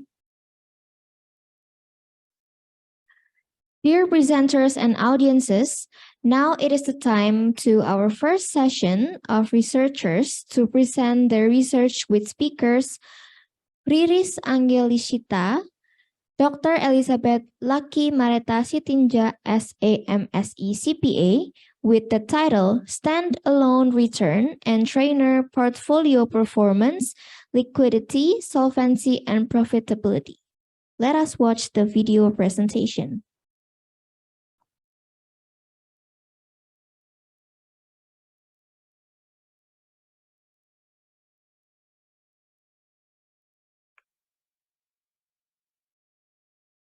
Good morning, ladies and gentlemen. First of all, it is insightful session of the first Sustainable International Conference. Allow me to thank for opportunity that has given to us to present the article with the title Stand-Alone Return and Trainer Portfolio Performance, Liquidity, Solvency, and Profitability. At the second time, let me introduce myself. I am Riris Angelisita as a presenter and the first author, and my lecturer, Dr. Elizabeth Lucky Maretha Sitinjak, S.A. M.Sc CPA as a co-author. Ladies and gentlemen, and now we are going to move on to the main presentation. Introduction. If the value of the trainer index is getting higher, then the performance of the portfolio is getting better. So, standalone returns are also getting higher. To make a good portfolio, we need fundamental analysis. We can use current ratio, debt to equity ratio, return on equity ratio, and net profit margin. And the purpose of this study was to examine the impact of liquidity, solvency, profitability on standalone return, and trainer portfolio performance. In this research, we use three theories. They are portfolio theory, theory of the firm, and signaling theory. First of all, portfolio theory. The optimal portfolio is a portfolio with the best combination of expected return and risk. Risk and return on investment are unidirectional. It means high risk, high return. Tandelilin states that the optimal portfolio is a portfolio chosen by an investor from the many options available in a collection of efficient portfolios. The second is a theory of the firm. The overall nature of the company is to maximize profits. This theory relates to stock return. If sales in the market decrease, then the return on shares will also decrease. The third is signaling theory. Spanish in 1973 states that the sender or owner of the information gives a signal in the form of information that reflect the condition of the company that is beneficial to the recipient of the information. If the signal is positive, then investor will also respond positively. If the signal is negative, then investor will also respond negatively. We have 8 hypotheses. They are: Hypothesis 1, current ratio has a positive effect on standalone return. Hypothesis 2, debt to equity ratio has a negative effect on standalone return. Hypothesis 3, return on equity has a positive effect on standalone return. Hypothesis 4, net profit margin has a positive effect on standalone return. Hypothesis 5, current ratio has a positive effect on trainer portfolio performance. Hypothesis 6, debt to equity ratio has a positive effect on trainer portfolio performance. Hypothesis 7, return on equity has a positive effect on trainer portfolio performance. And the last, hypothesis 8, net profit margin has a positive effect on trainer portfolio performance. And then research method. We use quantitative method for this research. And we have 7 stocks that are concerned about the environment as a green portfolio. To get a sample, we use purposive sampling techniques, which the criteria is stock they are included in the optimal portfolio with a single index models. To test hypotheses, we use linear regression analysis. The result for standalone return. First point, classical assumption test. All variables pass the classical assumption test, such as normality test, multicollinearity test, and heteroscedasticity test. And the second point, coefficient of determination yields an adjusted R-square value of 17%. It shows that 70% of the Y variation can be described by the independent variable x1, x2, x3, and x4. And it has sig value of 0.047. It means this model was fit. For the t-test, partially only row A, return on equity has a positive effect on standalone return. And it has sig value of 0.005. And the result for the trainer portfolio performance. First point, classical assumption test. All variables pass the classical assumption test, such as normality test, multicollinearity test, and heteroscedasticity test. And second point, coefficient of determination yields an adjusted R-square value of 19%.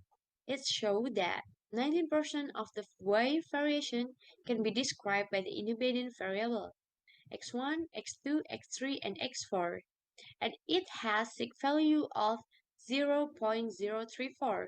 It means that this model was fit. For the test, partially only return on equity has a positive effect on trainer portfolio performance. It has sig value of 0.002. The last is conclusion. Based on the results of data analysis that has been carried out by researchers of the 4 independent variables, current ratio, debt to equity ratio, return on equity, and net profit margin, which were tested with the dependent variable standalone return and trainer portfolio performance, not all have an effect and are significant on stock return. Only return on equity has a positive effect and significant to the returns of standalone 7 optimal stock that became the sample of the researcher. So, it can be concluded that the rate of the return on capital of a company is very important in influencing standalone return and trainer portfolio performance. So, That's all my presentation. Thank you very much for your attention. See you again. Okay, thank you for the presentation for the first speakers.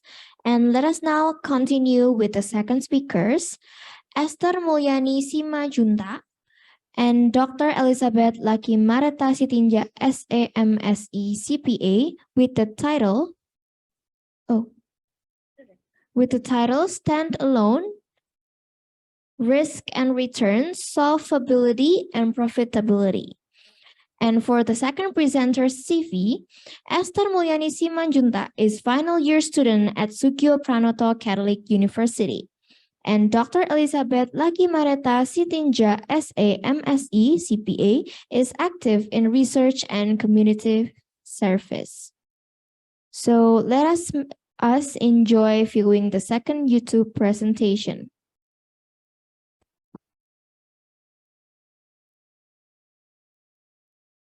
Hello everyone, let me introduce myself. My name is Esther Mulyani Simanjunta. You can call me Esther. I'm from Accounting Department, Faculty of Economic and Business, Sugio Pranoto Catholic University, Semarang, Indonesia. Today, I would like to present the result of my research with my lecturer, Dr. Elizabeth Laki Maretha Sitinja, S.A. M.Sc CPA, with the title of the research is Stand-Alone Risk and Return, Solvability and Profitability. First of all, as we know, investment is something that many people consider to make a profit. In the world of investment, the term high risk, high return is known, which means to be able to generate high return and investor will definitely bear high risk also when investing. To reduce such risk, an investor needs to create an optimal portfolio. In this study, we use 7 companies from LK45 index to be portfolio optimal. They belong to the green portfolio because each of these companies has a desire to be a sustainability company. This is evidenced by sustainability report containing the social and economic activity they have. To make an optimal portfolio, investors need information regarding the company performance.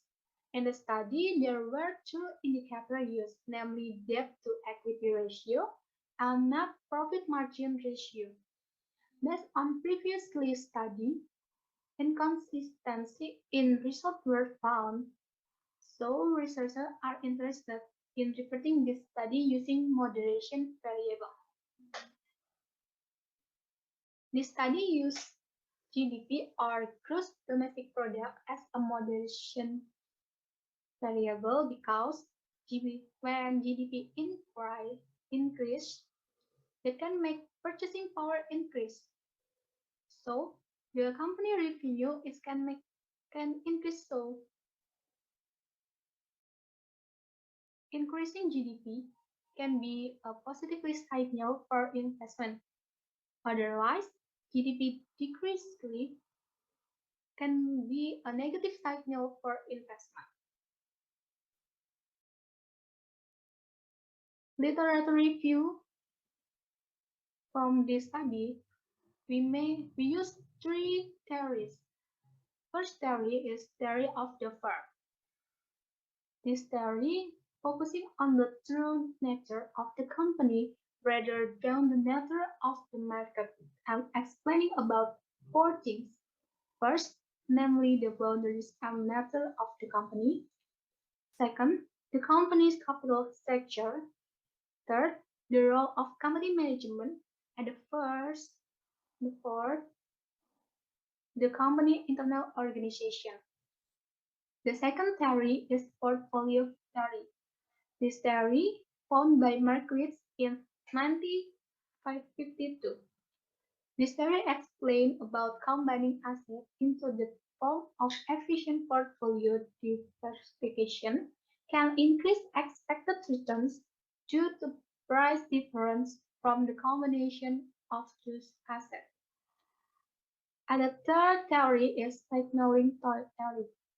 This theory explains about delivery of signaling originating from internal parties of the company, such as managers and analysis, to external parties of the company, such as investors.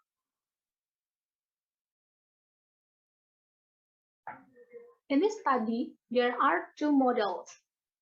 The first model is the company performs against stock risk, and the second model is the company performs against stock return.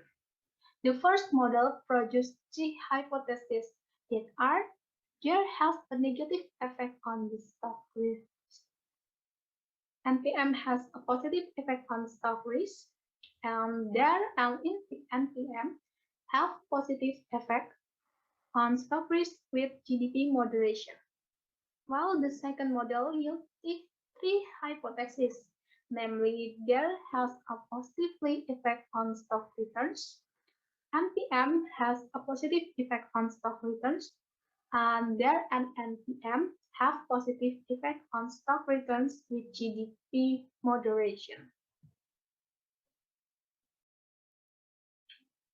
This research is quantitative research with secondary data sourced direct from the official IDX website in the form of documentation of annual financial statement. The population used in this study is LK45 index company listed on the Indonesia Stock Exchange for the 2017 until 2021 period. The sampling technique used in this study is purposive sampling with predetermined criteria and obtained with 7 companies and 35 samples. For analysis data, we use technique dispersed descriptive analysis, classical assumption test, multiple linear regression test, hypothesis test, and coefficient of determination test.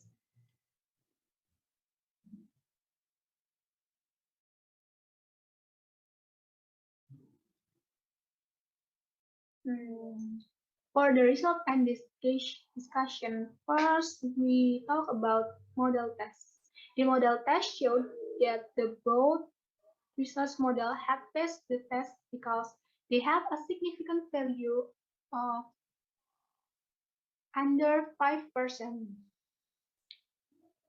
From hypothesis test and coefficient of determination test, the first model about risk showed that with GDP moderation, only NPM or net profits margin can affect stock risk with a significant rate about 19.3%.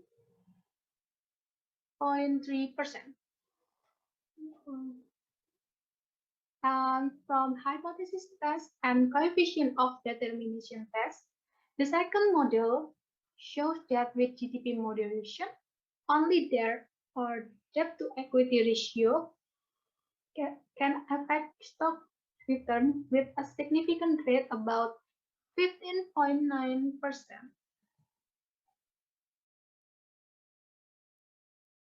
Based on previous test results, on the first model, only 2 hypotheses can be deciphered. There are hypothesis 2 that NPM has a significant positive effect on stock risk, and hypothesis 3 that NPM which has significant positive effect on stock risk with gross domestic product.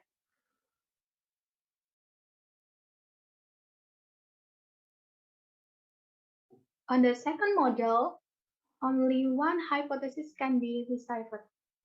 It is hypothesis 6, that there which has a significant negative effect on stock returns with gross domestic product as a moderation variable.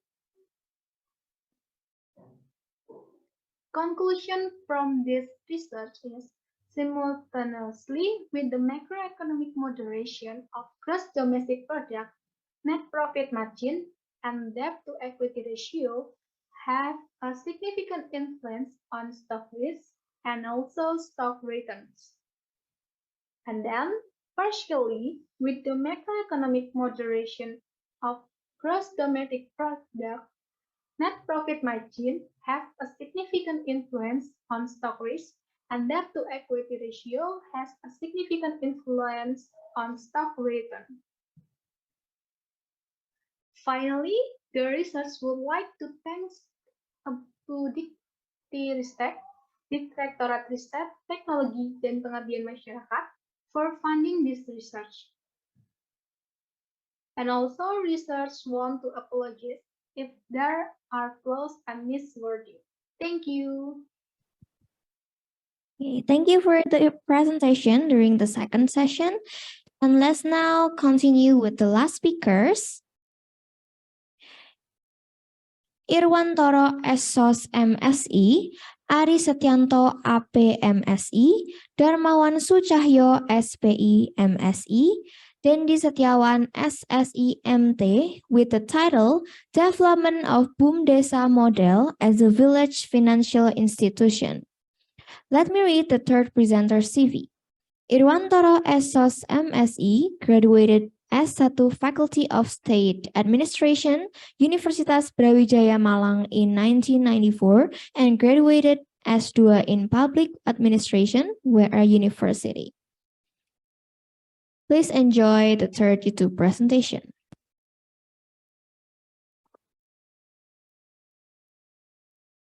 Good morning. Thank you for coming to this presentation. Let me introduce myself. My name is Irwantoro. I am a researcher in Research and Development Agency of East Java Province. I will presentation the article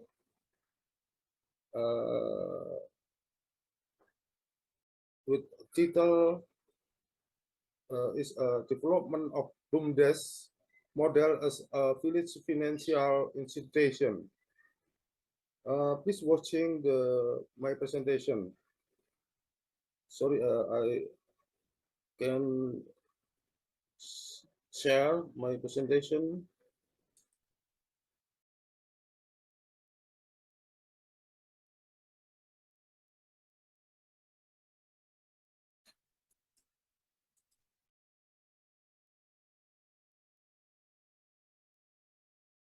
Introduction. The presence of law number 6 of 2014 and government regulation number 43 of 2014 concerning implementing regulation of law number 6 of 2014 concerning village.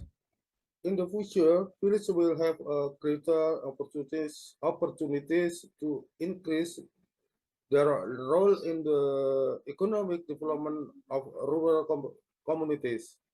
In this case, BUMDES can become an instrument and optimize its role as a legal local economic institution at the village level to improve community welfare and village income.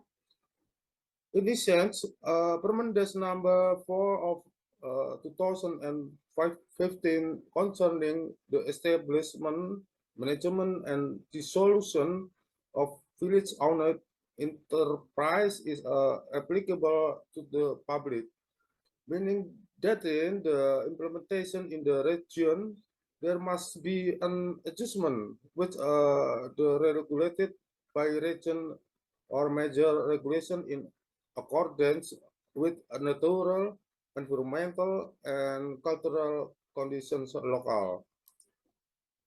The development of village-owned enterprise as a village financial institution is a necessity for village communication to improve village welfare and independence, and is a challenge for stakeholders to be able to make it happen.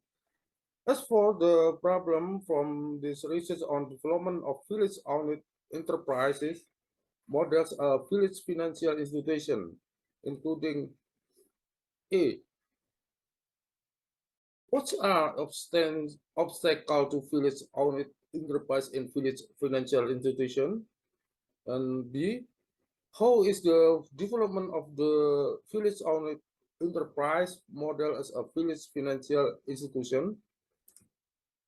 The method.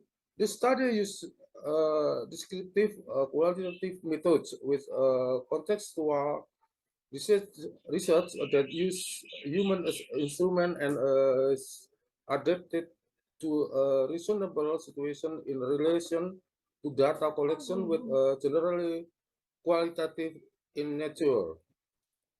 According to Bogdan and Taylor in Mulung 2009, is a research procedure that produce this descriptive data in the form of written or spoken words from people and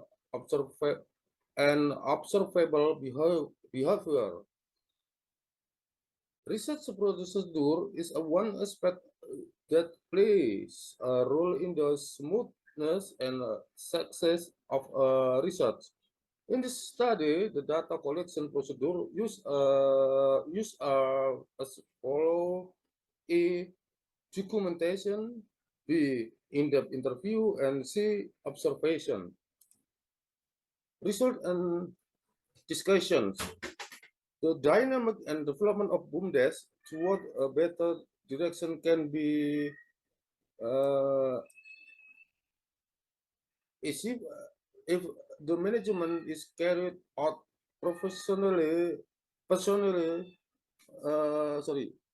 carried out professionally and seriously based on the spirit of mutual cooperation to explore all potential of village local wisdom, which is supported by all parties, where the role of the government is needed in socializing and raising awareness to the village community through provincial government and or district and village government regarding the importance of BUMDES for improving community welfare. And then the establishment of the BUMDES will be an instrument for the formation and increase of village original income or PADES. The information and improvement of PADES will be the capital for the establishment of development activities to local or village initiatives so that it will gradually reduce dependence on the government, provincial government, and local government. This is what is meant by empowerment-oriented independence with the availability of management funds and development financing for the village. If a rural development can run well, it's expected to have improving the quality of life of rural communities.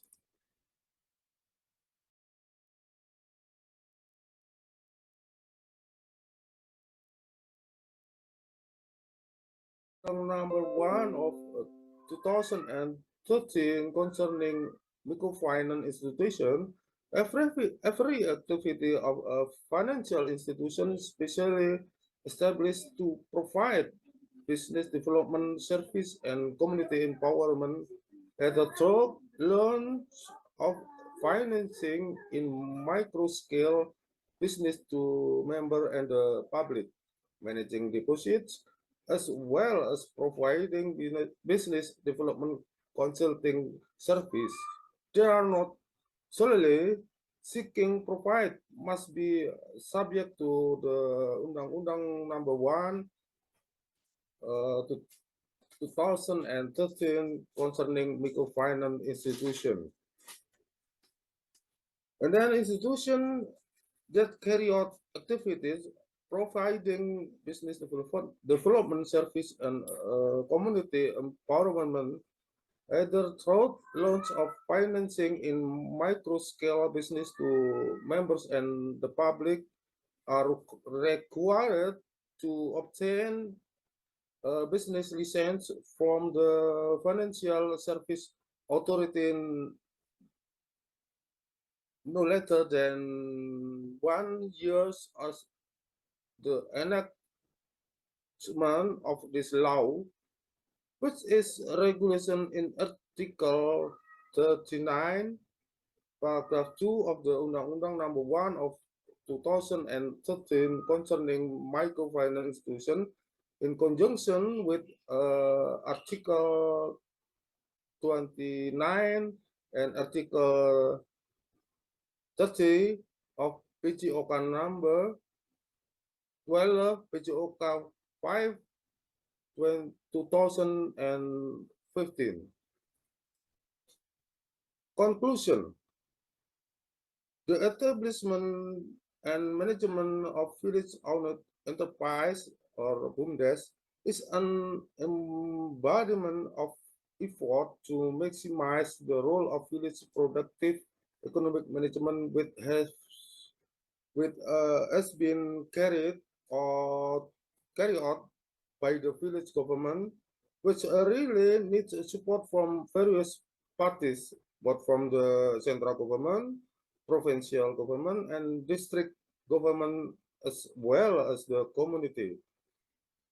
Basically, the mechanism for establishing BUMDES from Sumbermulyo Village, Jabung Village, Panean Subdistrict, Magetan Regency is in accordance with the mandate of Law Number 6 of 2040 and Minister of Village Regulation Number 4 of 2015.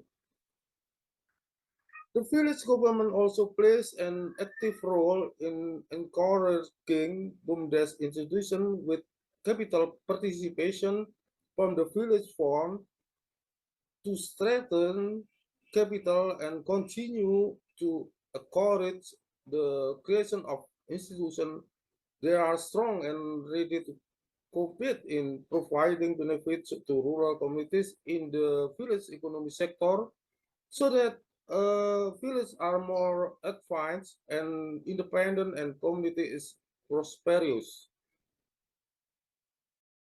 And then obstacle faced by BUMDES at the recent location, among others, relate mainly to the small BUMDES capital.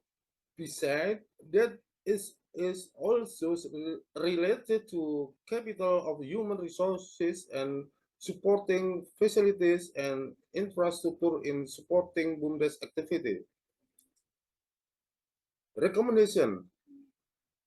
District governments are expected to encourage strategic policies and programs in strengthening and developing rural economic activities or BUMDES, which are derivatives of the RPJPD and RPJMD, as well as SKPD strategic plan. And then it's a hope that the East Java provincial government and especially the Regency government will increase the budget for capital for BUMDES. Besides that, it is also necessary to further intensify training, guidance, and supervision, as well as assistance to so the exciting BUMDES can continue to grow and can support the acceleration of village economic development. In the term of recruitment of BUMDES management, the village government and related parties should be really selective with reference to the principle of professionalism so that they can manage the BUMDES well. And then in developing BUMDES as village financial institution, administrator should further increase their capacity and competence by participating in training related to the management of BUMDes.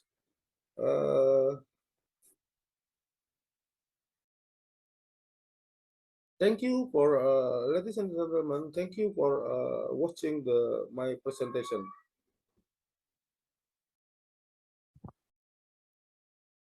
Right. Thank you for all the presenters. And then after this, we will begin the Q&A session. May I remind you that the Q&A session will last for around 15 minutes. First, I would like to give the chance to the audience. If you have a question for the presenter, you may use the raise hand feature on the Zoom room.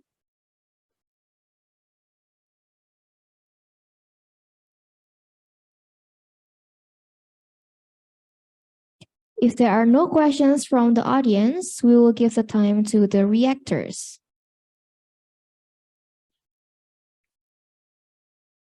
Okay, thank you. Please open the webcam, everyone. Riris, Esther, ya. Kemudian next Bu Wiwin. Halo Bu Wiwin. Halo Ibu. Yeah, okay. Maybe Bu Wiwin first give a reaction, and then I'm the second. Silakan Bu Wiwin. Okay, thank you Ibu. Ibu Luki ya. The first question is for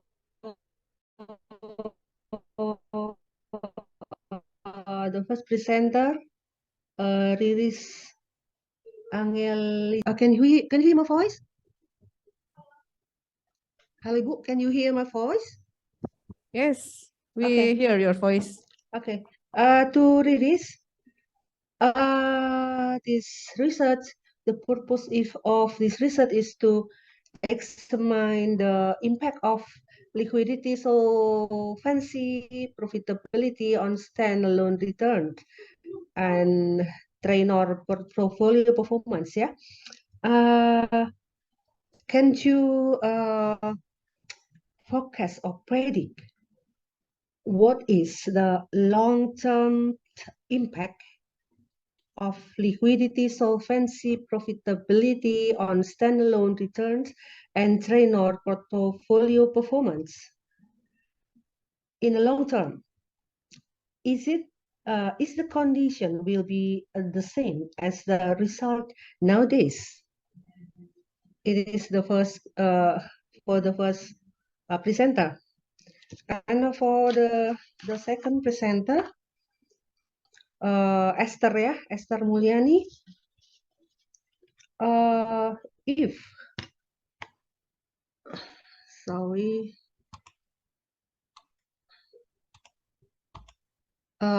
the conclusion are the simultaneously and partially GDP, NPM, and debt to equity ratio have significant influence on stock risk and also stock returns, then what should company take action for their stock portfolio?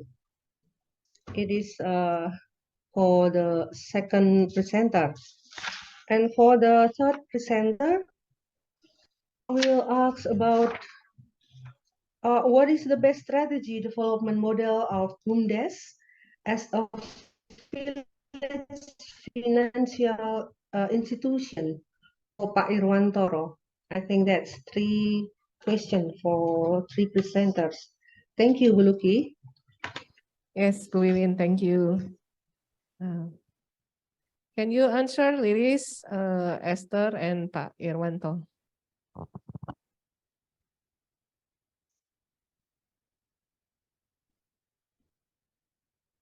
Your voice cannot be hear. Maybe you out your apa ini headset.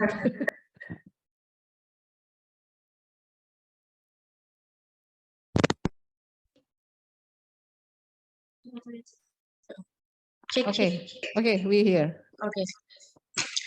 Thank you for the question.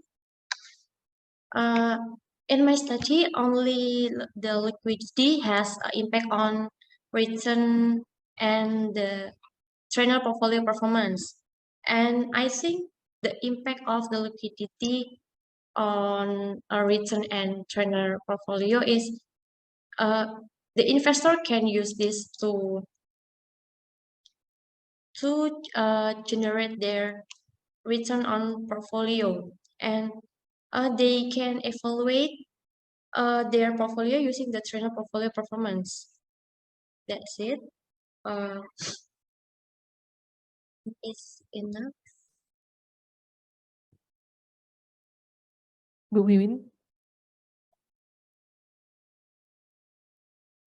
And the second, is it the condition same in the future? I think maybe there's a difference, because in the future we will concern about the environment too, and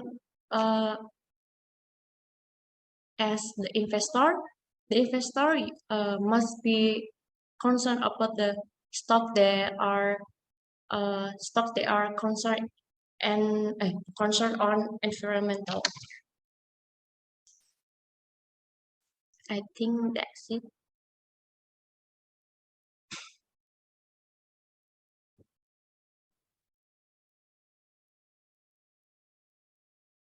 Bu Mimin.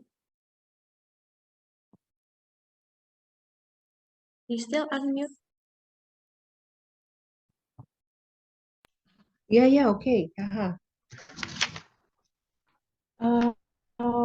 For the company which have a appreciation in environment, I think they will have a high expenditure for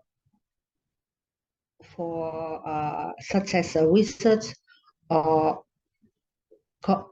CSR. So I think their returns in the long term will be maybe decrease. Yeah, not always rising. Is it right?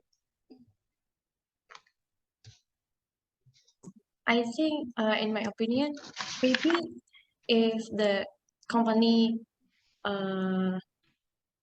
raise their some money to CSR, for the short term, maybe it will decrease their return, because the profit also decrease. But in a long term, I think, in my opinion, it can be a good for the companies, and this is will make the investor interest with this company. Yeah. I hope so. It is. I hope. I hope we so. hope Yeah. so. Thank you.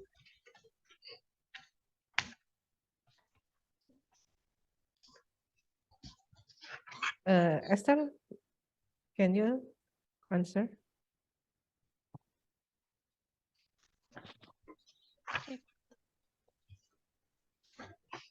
Check. Can you hear my voice? Okay, Yeah. we hear.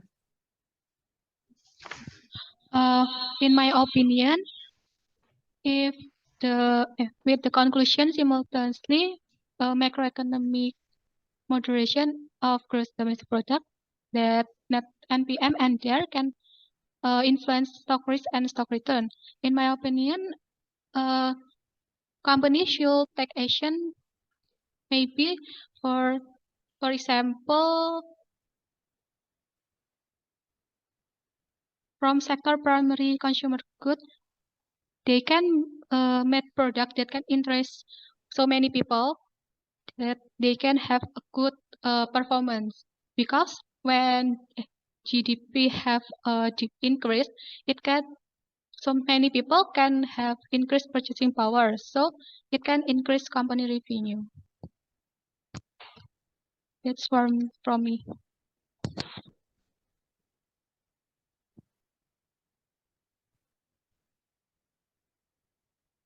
To be with.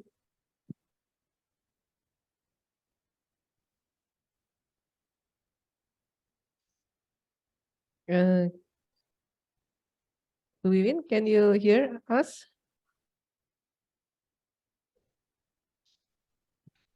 Please. Yeah, thank you.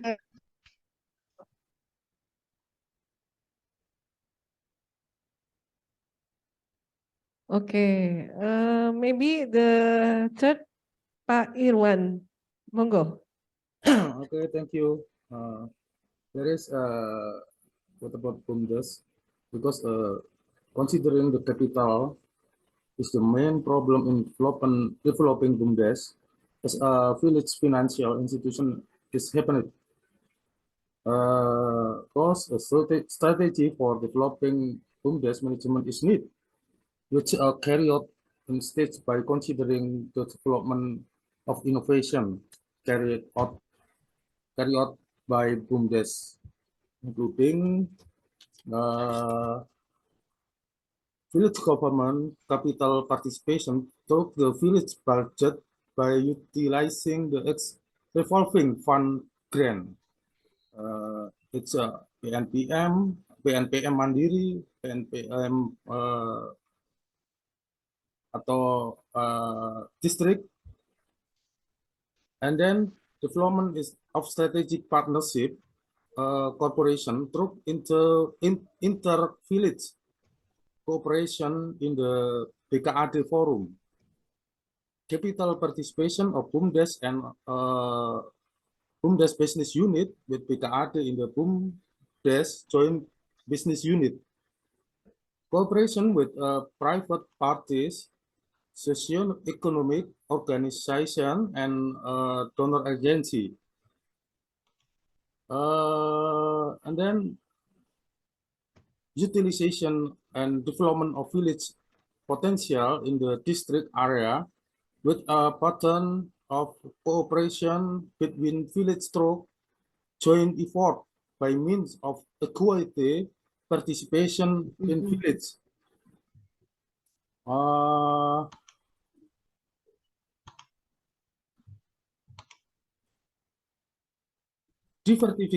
Diversify the BUMDES business talk the inter-village BUMDES cooperation agency atau BUMDES bersama the district area by forming a legal entity for the village BUMDES joint business unit, which conduct business and financial business through the establishment of microfinance institution and joint venture.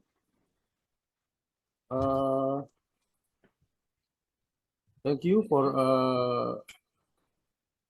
answer the question. To Wiwin. Yeah, thank you, Pak Irwantoro. Okay. Okay, the last question for me, maybe both my student, Riris and Esther, you can explain about the what is green portfolio. Because when I ask you about the implementation, you can combine with what about the green portfolio. And then Pak Irwan, what do you think about BUMDES that become solution to reduce poverty, and how development and remain sustained in the rural? Okay, please can answer.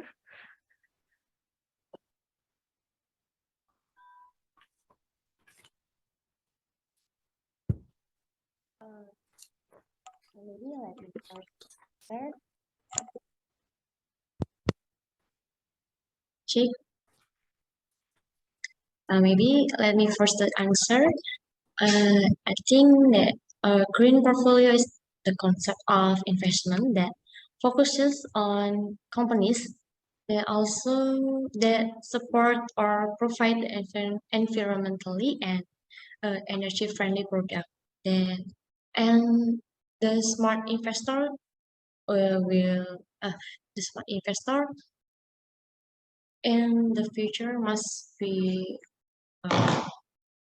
smart to select the stock for the investment because it has impact on the return that the investor reach. Okay, Lilis, thank you. How about you, Esther? Ma'am, you still unmute? Oh, I'm mute. No. Can you hear? Okay.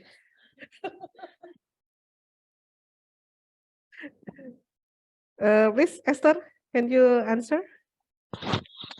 Okay, ma'am. For my opinion,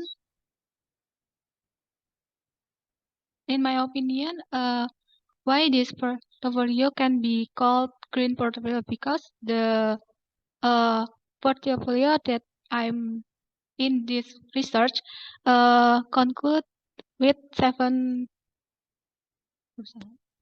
company that can have sustainability report when coordinating the social and economic activities. It can make interest so many people. So can interest the investor. So it can make the price for the stock is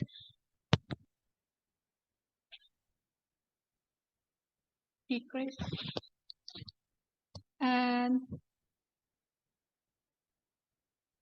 the GDP can make the return high and also the return low. Okay. Yeah, I get it, your answer. Yeah. The green portfolio at the dream our well in the capital market. Yeah, because that capital market IDX announced about ESG. Yeah, the web about the environmental. Okay, thank you, Riris and Esther. About Pak Irwanto. Thank you, Bu Luki. The village, how about the BUMDes? Because the village is the forerunner of the formation of a political society and government in Indonesia, because it exists before the unitary state of the Republic of Indonesia was formed. Villages have a right of origin, the traditional right in regulating and managing the interests of local communities. In their role in the realizing the ideal of independence based on the 1945 Constitution of Republic Indonesia, villages have developed in various forms. So they need to be protected and empowered to become strong, advanced, independent, and democratic, so as to create a strong foundation in implementing governance and development towards a just, prosperous society. Thank you. Okay, Pak Irwanto, keep his spirit burning about BUMDes. Okay, thank you. The conclusion, can you read it?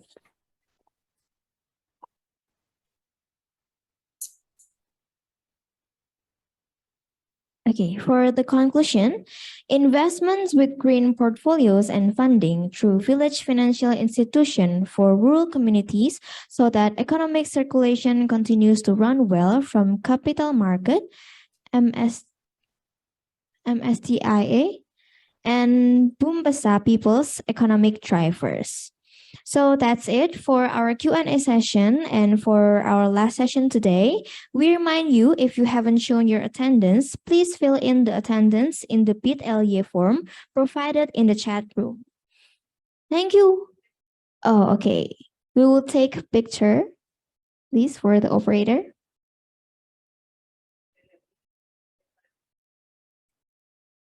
Okay, for the audiences and presenters, can you open your webcam?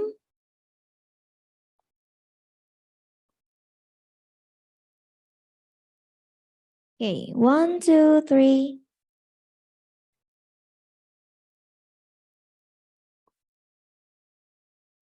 Okay, thank you, operator. Thank you once again for participating. And after this, you can also go back to the main room. Oh yeah, and we will present the e-certificates for the presenter.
Okay, thank you for the participants and also the presenters.